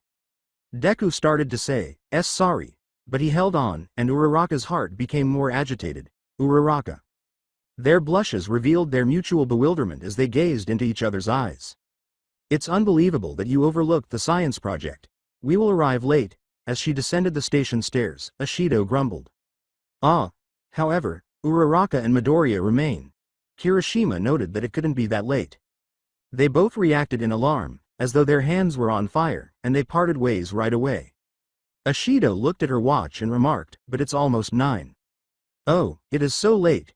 Uraraka cried. Very late, indeed, Midoriya concurred. Heading in opposite directions to catch their respective trains, they both hurried up the station stairs. What is happening to them? Kirishima inquired, and Ashido gave them a curious glance. Todoroki and Toshinori entered the police station together. Looking at the young man's anxious face, he wanted to reassure him that everything would be all right, but he was well aware that anything could go wrong during a kidnapping. I hope my mother's condition is improving. They, including your father, are competent investigators. But as soon as Toshinori finished speaking, the ground shook and the door in front of them exploded in red flames, completely collapsing. This is impossible. I don't think it's true, Endeavor yelled angrily. I'm aware of my quirk and possess Shoto's power. As they hurried toward the disturbance, they both noticed Endeavor standing across from Hawks and the police chief. What is happening? Is my mom involved in this? With anxiety, Todoroki said, don't tell me that. No, slow down, Hawks said. Although we haven't located her yet, we have discovered information that may point to her abduction. Endeavor bared his teeth and growled. Todoroki gave him a scornful look. Your initial response is to yell after they discovered information that might help us locate Mom? You old fool? Toshinori's hand on Shoto's wrist prevented him from using his firepower. No, let's first listen to their opinions. Finding your mother should come first. Toshinori attempted to reassure him. Todoroki nodded while controlling his temper, though he was still clearly furious. Hawks inhaled deeply before continuing. As some of you are aware, I have been personally looking into Tamura Shigaraki's whereabouts. Hawks started. The investigation had come to a halt prior to his arrival at the mall. I therefore began looking through Dr. Garaki's old documents to see if All for One had any plans for Shigaraki in case he ever came back to him. Did he? Toshinori inquired. Hawks handed over some records and blueprints and remarked, I found something interesting. I apologize, but how is this related to my mother? Shoto inquired. As you are aware, All for One had a sizable fanbase of devoted supporters who were willing to give him everything they owned. But those resources began to dwindle toward the end. I learned that Dr. Kyudai Garaki was using a service to implant quirks into babies from rich families in order to pay for some of his research. We discovered a signed authorization from your mother in those records. Hawks handed a document to Todoroki, who accepted it with a startled look. Hawks went on, ignoring Endeavor's enraged glare. The quirk she authorized was a fire-based one. Do you believe that your mother might have been so desperate that she would agree to something like this if Endeavor had a child with a combination of quirks? Shoto instantly recalled his mother's upset expression as she spoke on the phone, just before she hurled boiling water at him. Yes. For the first time, Endeavor's face changed to one of profound regret as he closed his eyes. She probably would have done anything to make sure she didn't have to bring more children into the world for nothing, Shoto said. Hawks let out a long sigh. All right. The individual who abducted your mother may be aware of this and attempting to reveal it as part of an effort to discredit Endeavor. But for now, it's only a theory. Todoroki remembered the flames he had once hated as he glanced down at his hand. All right. Does this imply that one of All for One's followers had my fire quirk? Hawks took a sip of his coffee, his face indicating that it was too hot, and said, more or less. However, a newborn cannot be implanted with a manifested quirk. Toshinori said, their body wouldn't survive it. Then the chief of police took over. He attempted to explain how Kyudai Garaki created extremely sophisticated, if terrifying, technology. He might have found a way. Shoto sensed right away that something was being kept from him. I must know right away if you are still withholding something from me. Even harsher, Endeavor concurred. I concur. I have absolutely no faith in you. Hawks let out a resigned sigh. I suppose that's my punishment for being too good at being a double agent. Indeed, Endeavor, you are welcome to go over the investigation. Hawks pointed to the pile of papers on the desk. There's just one more thing to consider regarding any information we might still be concealing. Once more, though, it's only a theory that is difficult to confirm. I'd like to hear it, Shoto demanded. In our opinion, a newborn's quirks are similar to unplanted seeds. They would have needed to transfer one child's potential to another in order to implant one. As Shoto pondered whether his mother had known this when she consented to implant a fire quirk, possibly stealing it from another child, his expression dimmed a little. Given the rarity of fire quirks, we limited the search to children born in the same year who had at least one parent with a fire-based quirk but had not yet displayed it. Shoto's forehead furrowed. Only one name appeared in the system following the application of those filters, and I think you're aware of it, Mr. Yagi. Hawks handed over a piece of paper bearing a name. Midoriya Izuku. Bakugo was exercising on an arm machine, using his most aggressive thoughts as motivation. His first thought was of worthless Deku, who appeared to be growing more self-assured every day. Bakugo, however, was aware that he could still crush him like a bug at any time. Deku wasn't worth worrying about. He was just a little stone in his path. He enjoyed the thought of crushing Deku's head between the machine's armrests. And then that a second-year student. Bakugo was eager for the opportunity to humiliate him and show that he was far from the top, even though it might take a little longer. With each blow, his competitive rage was satiated as he pictured punching that idiot's face into the boxing bag. Naturally, he hadn't forgotten about the man who dared to make fun of him at the school's entrance. Bakugo thought, with a sly smile, that he had something special reserved for him. He pictured himself on the treadmill, pursuing the man, advancing with his explosions, and observing the fear in his eyes as Bakugo closed in. The gym's lights abruptly flickered before going out entirely. Bakugo halted his exercise, growing irritated as he was encircled by darkness. "Hi, people are still here," he yelled fiercely. One of the gym employees called out, "Sorry, it appears that there is a power outage." In annoyance, Bakugo muttered, "TCH, great." A man who had also used the treadmills walked over to the fuse box, which was lit by a lamp. He pointed to himself and said, "If you want, I can help." "Really?" the employee inquired, obviously doubtful. "I checked the fuses and there isn't any damage, but I don't understand why the emergency generator didn't start. I can grant it some strength. I don't mean to boast, but I'm pretty good at controlling my electrical quirk. I even want to enroll in UA." Bakugo's brow furrowed as he watched intently, his eyes narrowed. Another competitor? If he didn't remain vigilant, it seemed like more would keep appearing.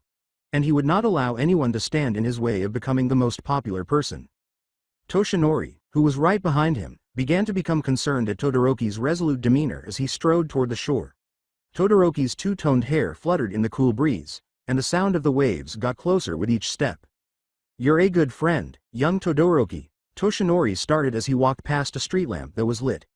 "And while I can appreciate your desire to share Hawk's suspicions with young Midoriya, keep in mind that once something is done, it cannot be undone, even if it turns out to be accurate." Todoroki came to a sudden stop. His face was a mixture of anger and frustration as his fists clenched. To believe that Midoriya's dream was to be a hero, and my father's desire to outdo all might caused him to lose control of himself, and my family took that away from him. He punched the streetlight with great force. The force of the impact caused the metal to vibrate and the light to flicker a little. "If Midoriya decides she doesn't want to talk to me after this, I can understand." For a moment, Toshinori watched him silently, understanding the weight of Todoroki's load. "I don't think so," he said at last. "You are aware of young Midoriya's generosity and forgiveness. Furthermore, you couldn't have made this decision. If you decide to tell him, I think he'll get it." Maybe from Todoroki's punch, the street lamp kept flickering.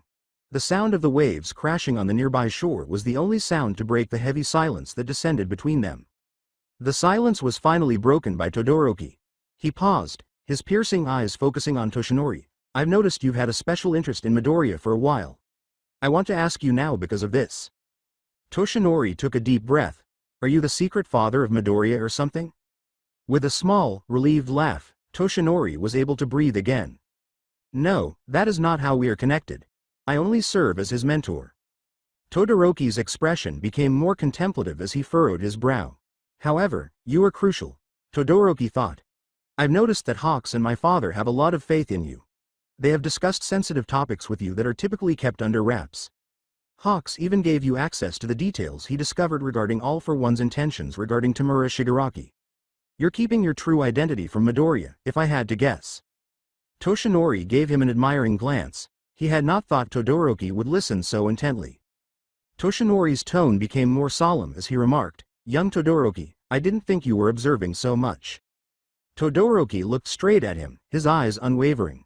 He answered, "It's just part of being Endeavor's son. Will you then reveal your true identity to me?" Toshinori lowered his head, realizing that it was getting more difficult to conceal the truth he held and the weight of the questions. He smiled a little after a few seconds, his expression a mixture of acceptance and fatigue. They were both in the dark when the street lamps suddenly went out. Unaware that Tsuyu had been observing her for some time as they strolled side by side, Uraraka had a faraway expression in her eyes. The scene repeatedly played in Uraraka's mind, the time she had first seen Deku, his stunning green eyes, and what appeared to be a slight flush on his face.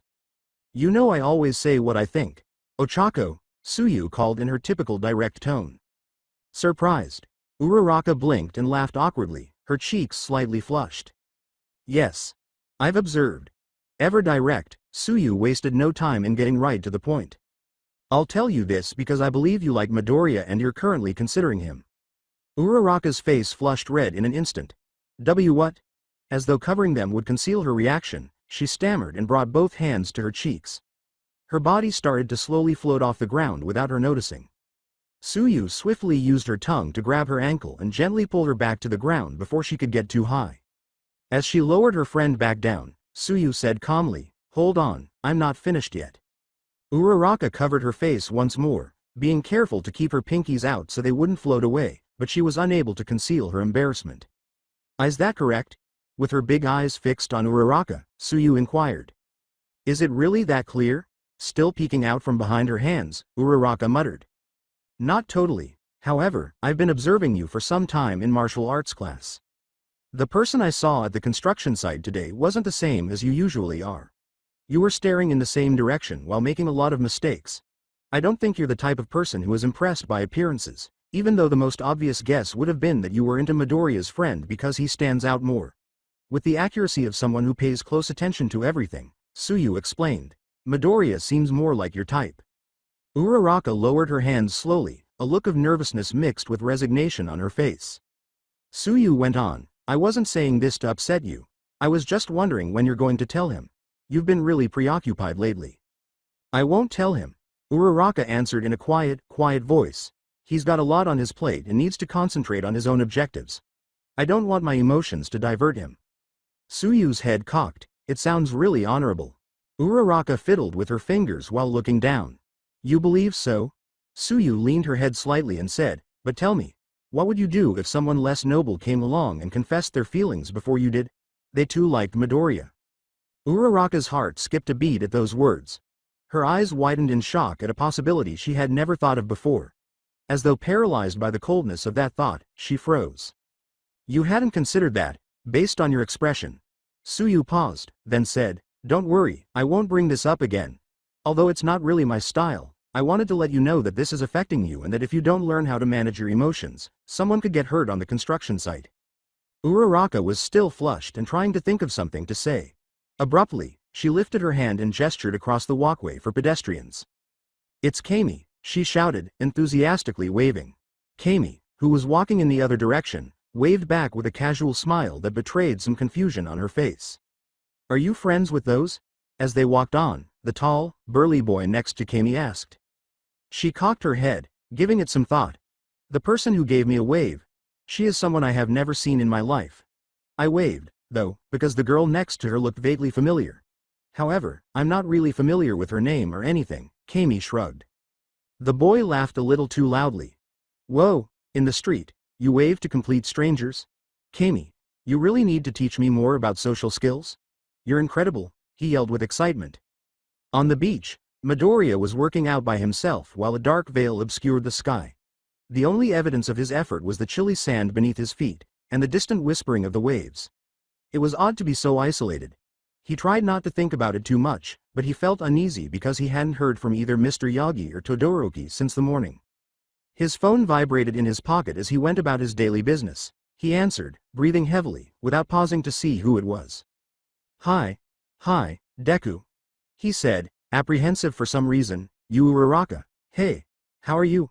Is everything all right?" With a pause that seemed to last forever, she replied, "Yeah, everything's fine." "Sorry, I know you must be training," she said. "Perhaps I should give you a call later." In a way, the tone of her voice worried Midoriya. It sounded different in some way. "Is there a problem? And if it's about the training, don't worry, I have hands free," he said, his protective instinct taking over instantly. "As I listen to you, I can continue." Midoriya could hardly hear Uraraka's faint sigh over the sound of the waves. "I'm glad I'm not disturbing you. I simply wish to continue our conversation." Midoriya's cheeks became suddenly warm.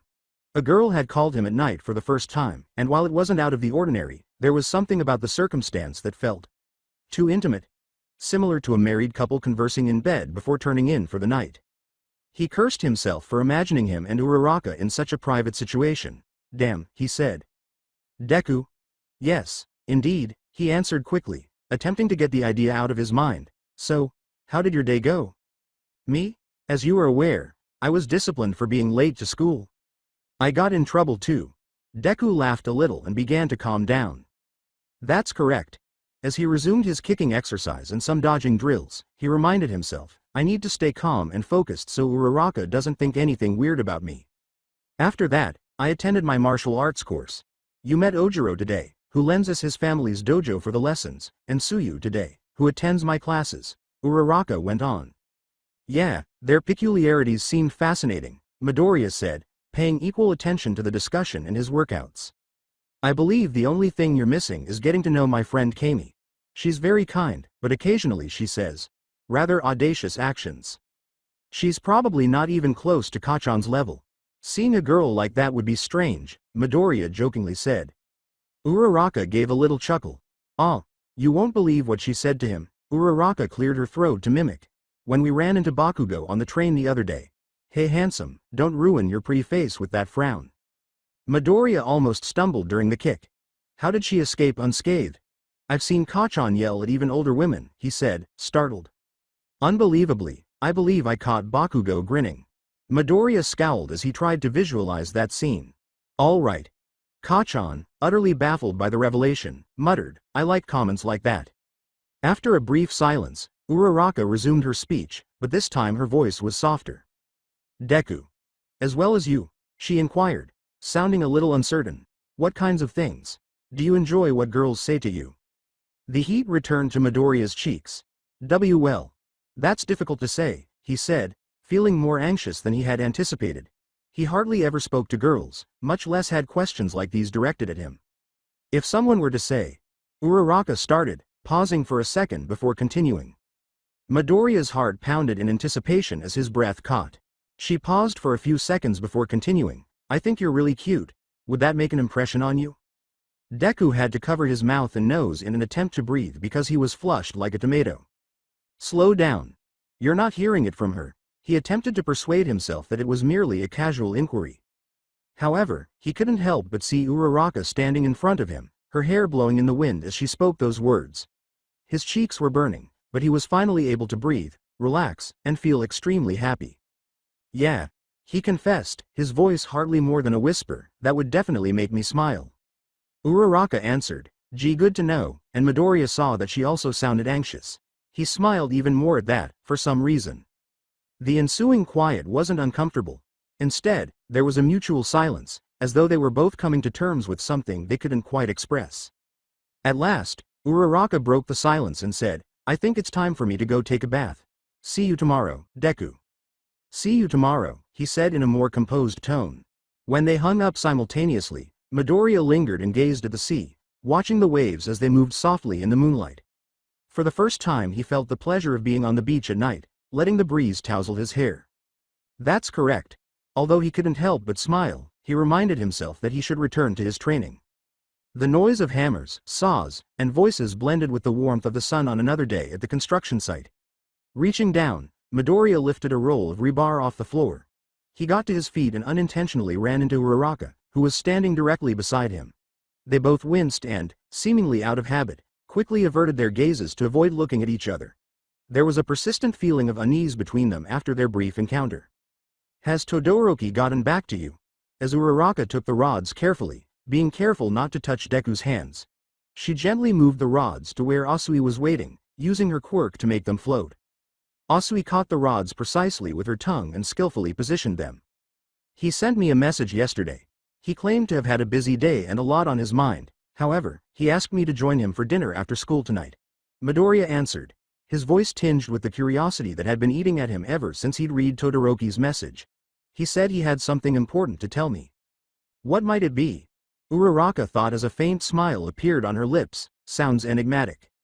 Recalling that Ishido and Hagakure had also remarked on Todoroki's potential for interest, Midoriya nodded absently. However, a recognizable voice cut through the din of the building site before he could delve further into his thoughts. Bakugo. It's so unexpected to see you here, exclaimed Kirishima as he saw his friend enter through the doorway, raising a hand in greeting. Stop talking. Bakugo yelled with his typical sourness. The gym equipment was fried last night by some idiot with electric powers, which is why I'm here. Instead of responding similarly, Kirishima chuckled and gestured to the area where Ishido was combining concrete. Well, it's irrelevant. You can assist us with the mix over there if you'd like. And how on earth is that going to aid in my training? Bakugo scowled in obvious annoyance and barked. Kirishima gave him a gentle prod and said, stop whining and come on. Bakugo gave him a menacing glare right away. Hi, you fool, don't touch me. Asui, watching the exchange from her vantage point, made the following remark in her typically composed manner. Despite the fact that he is such an oddball, they make a funny couple. However, some of the rods started to slip at that precise moment because of a small calculation error. Seeing this, Midoriya didn't hesitate for a moment. Quickly bending his knees, he made a spectacular leap and caught the rods in midair before they could fall. He anchored them securely in the building structure with a smooth motion. Asui commented, impressed, you have excellent reflexes. The compliment caused Midoriya to blush a little. Good job, Deku. Uraraka cheered from below, and the sound of her voice made Midoriya's heart race a bit faster. Midoriya, nice one, added Kirishima, but Bakugo's growl cut short his cheerful tone as he stood next to him, his arms crossed and his face displaying intense disapproval. Never again. Hey, fool. Bakugo stepped forward and snapped. How did you accomplish that? You didn't have a quirk last I looked. Furthermore, ordinary people don't simply leap 5 meters in that manner. Ishido, who had been listening close by, added in a perplexed manner. What? He has a peculiarity, of course. He used it yesterday and today, as I witnessed. Asui tilted her head in agreement, saying, same here. Bakugo, his eyes burning with rage, marched toward Midoriya, growing more and more agitated. You jerk, have you been making fun of me all along? He shouted, his fists clenched as he stepped forward. Kachan, I promise I haven't. In an attempt to explain, Midoriya watched Bakugo ascend a rope in his direction. All I'm doing is assisting with the construction with engineering tools. Deku, tell someone who will believe it, Bakugo yelled, throwing a blow that Midoriya deftly sidestepped. Bakugo froze in his tracks, taken aback. Bakugo twitched, thinking, he read my movements. He's copying that other fool.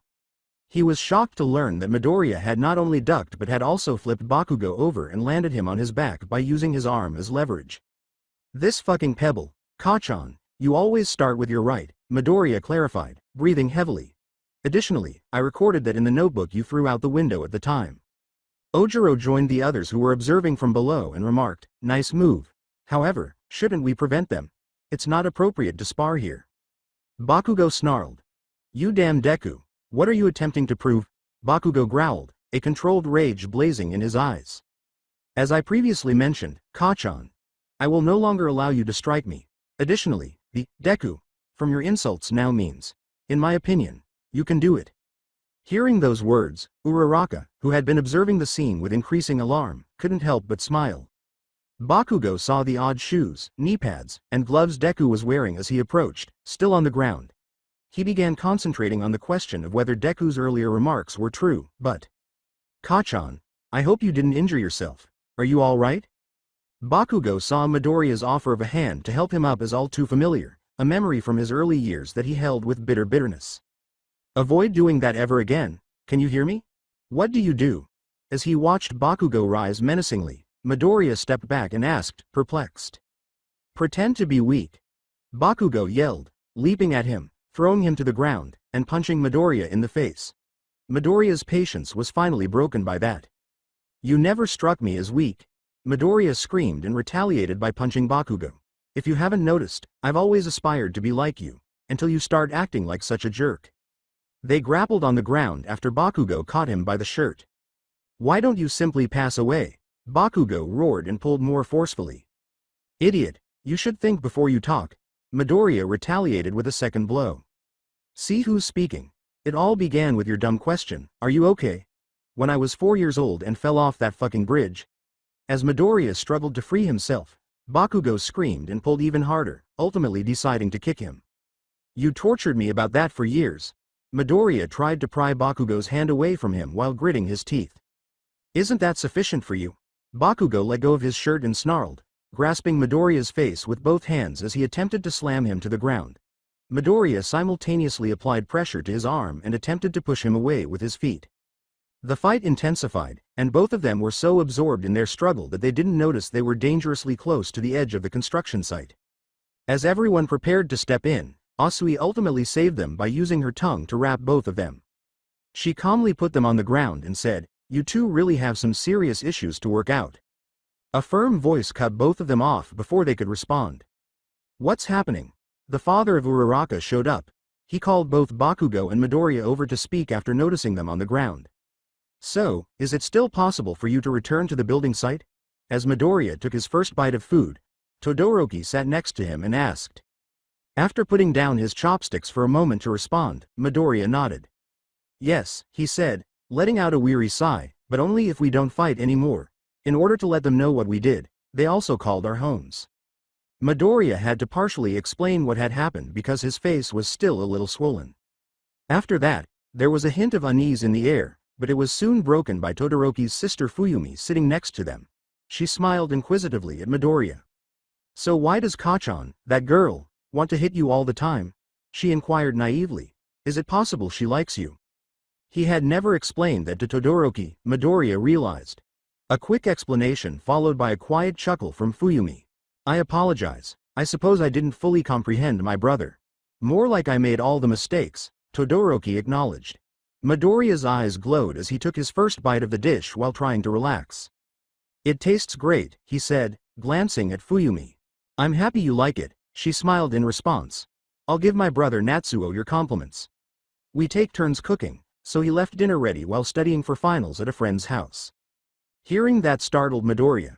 Todoroki, do you also cook? Shoto turned away with a faint frown.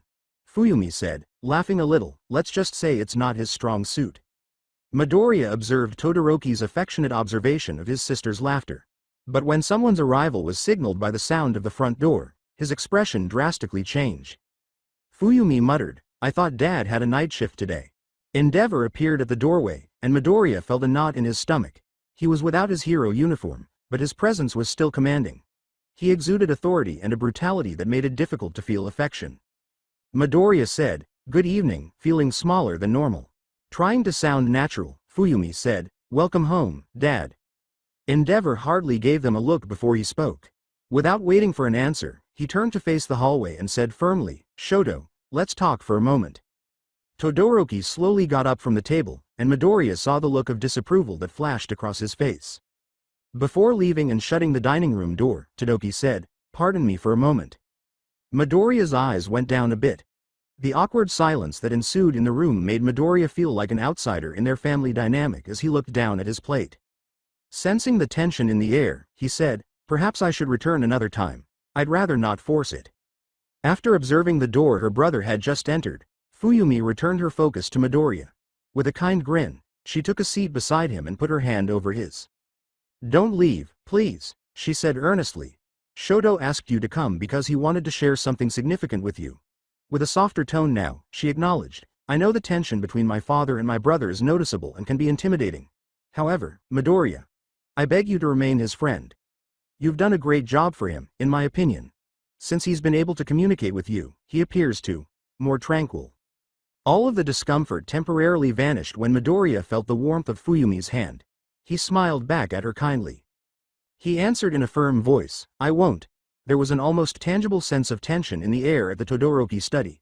Slowly, Endeavor, who was standing in front of his desk, turned to look at his son. His arrogant demeanor and commanding presence were all too reminiscent of their earlier exchanges. "Is that him? The one Hawks mentioned? Izuku Midoriya?" he finally inquired, his deep voice breaking the silence. "Yes."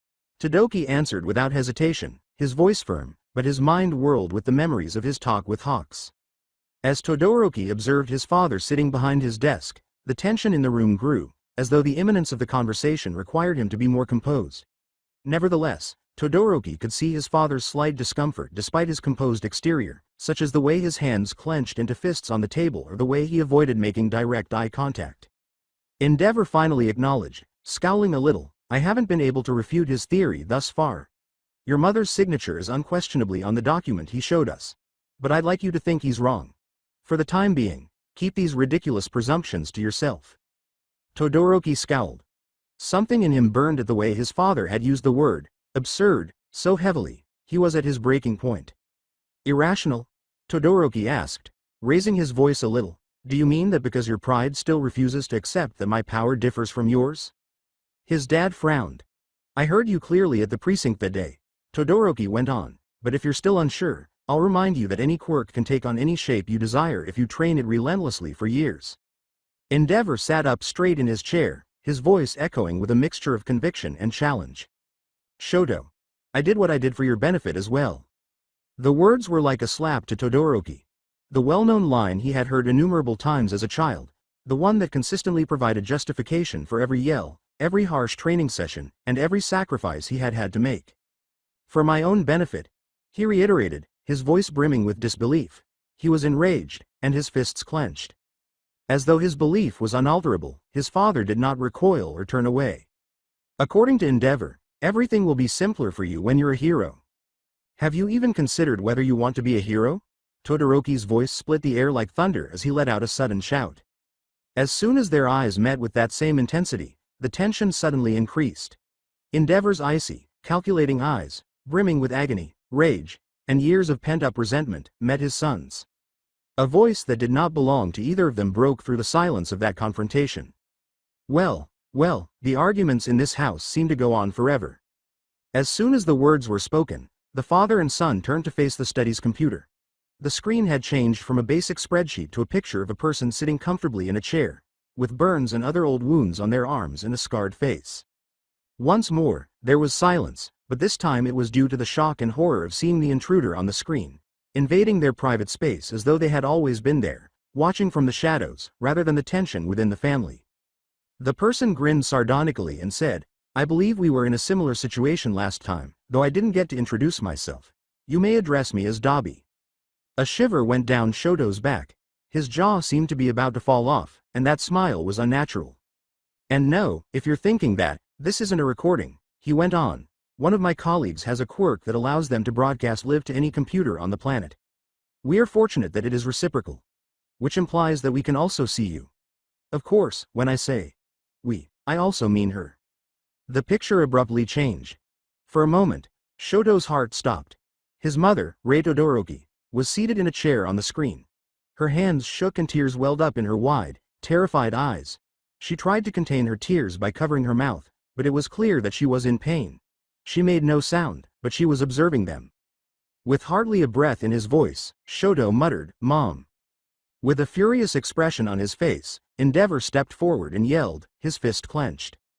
"Where on earth is she? How are you going to treat her?" Dabi's mocking laugh reverberated like a malevolent ghost in their ears. At last, he replied, returning his attention to the camera, "There's no need to worry about her well-being. I will treat her as though she were my own mother."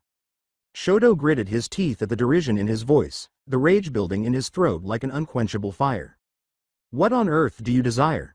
Shoto, unable to contain himself any longer, demanded. Dabi grinned and leaned back in his chair even more, seemingly relishing every moment of the mental torture he was causing. With unnerving composure, he replied, "All I want is to help."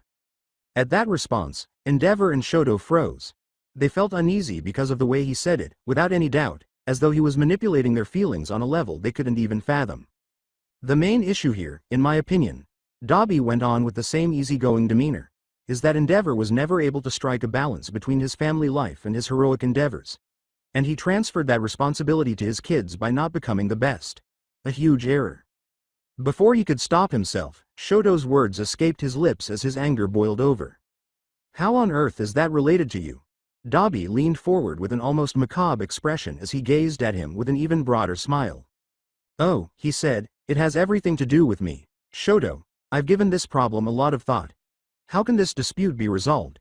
And I came to the realization that Endeavor wouldn't need to coerce you into doing it if he were to eventually realize his goal of becoming the number one. Then, finally, he could concentrate on raising all of his kids well. Endeavor interrupted Dabi's monologue with a low, menacing growl. His eyes were burning with a mixture of helplessness and rage, his fists clenched, and he was on the edge of losing control.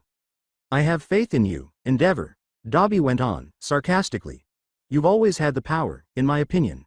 You've just lacked the proper drive. I had to use such a dramatic kidnapping because of this. Leaning back even more, Dabi seemed to be enjoying a work of art that he had created himself. Regarding the second act, I would like. He started as the screen shifted to a picture of a forest that had been destroyed by fire, with ashes still visible on the ground, suggesting that the area had once been ablaze. You to transport the lifeless body of All Might here. Endeavor, I know you see it. I'd be devastated if you didn't. With his father's eyes fixed on the screen, Shoto turned to face him. There was no mistaking the recognition in his eyes. He was fully aware of its location. And to exert a little more pressure. You have a month. Dabi reappeared on the screen, reclining in his chair and grinning carelessly. Otherwise, the body of Rei Todoroki will be there. Shoto's blood began to boil when Dabi laughed, and the sound reverberated throughout the room like a menacing echo. He was filled with hatred. You twisted, sick monster, Shoto yelled, but Dabi just ceased laughing and gave him a calm smile.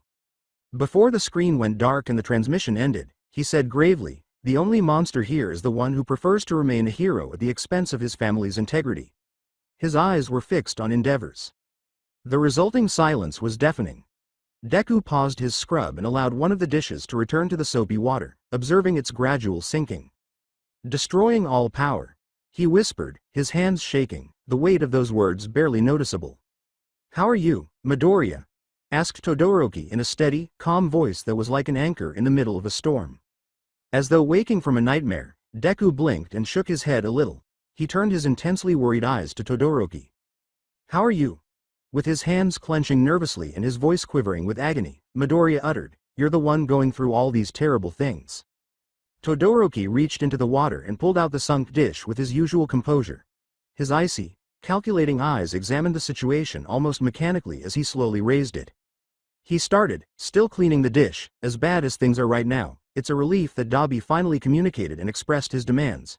That provides us with hints to carry out further research. He spoke in a steady tone, as though discussing a common topic. After washing the dish, he put it in the drying rack neatly.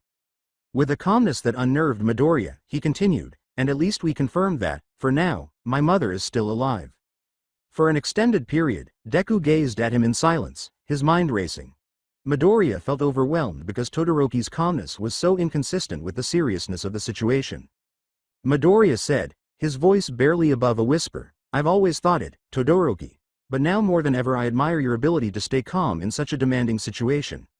As though those words were weighing heavily on him, he lowered his head a little. That's not something I could do. Todoroki watched him, and his eyes softened for a moment. Things would be different if you were experiencing this, Midoriya. He spoke steadily, but there was a bitter truth in his words. Compared to me, you have a much closer relationship with your mother. I didn't see her for many years. And even though I'm concerned, I can't claim to know her well. Particularly after learning that she may have done something dreadful. Deku looked up, his eyes full of incredulity. A horrible thing? With a tone of disbelief, he asked. After nodding and inhaling deeply, Todoroki went on. I wanted to discuss that with you. He was about to continue when the kitchen door softly opened, cutting him off. With the phone in one hand, Fuyumi entered. I apologize for that. Now, Shoto, I can do the dishes, she said. I just got off the phone with Natsuo, and then she saw Deku. Oh. Are you spending the night, Midoriya? She added, looking at her watch, the last train is leaving soon. Ah. No. I am unable to. I promised my mother that I would return after seeing you because I got into that altercation at the construction site. Midoriya shook his head uneasily.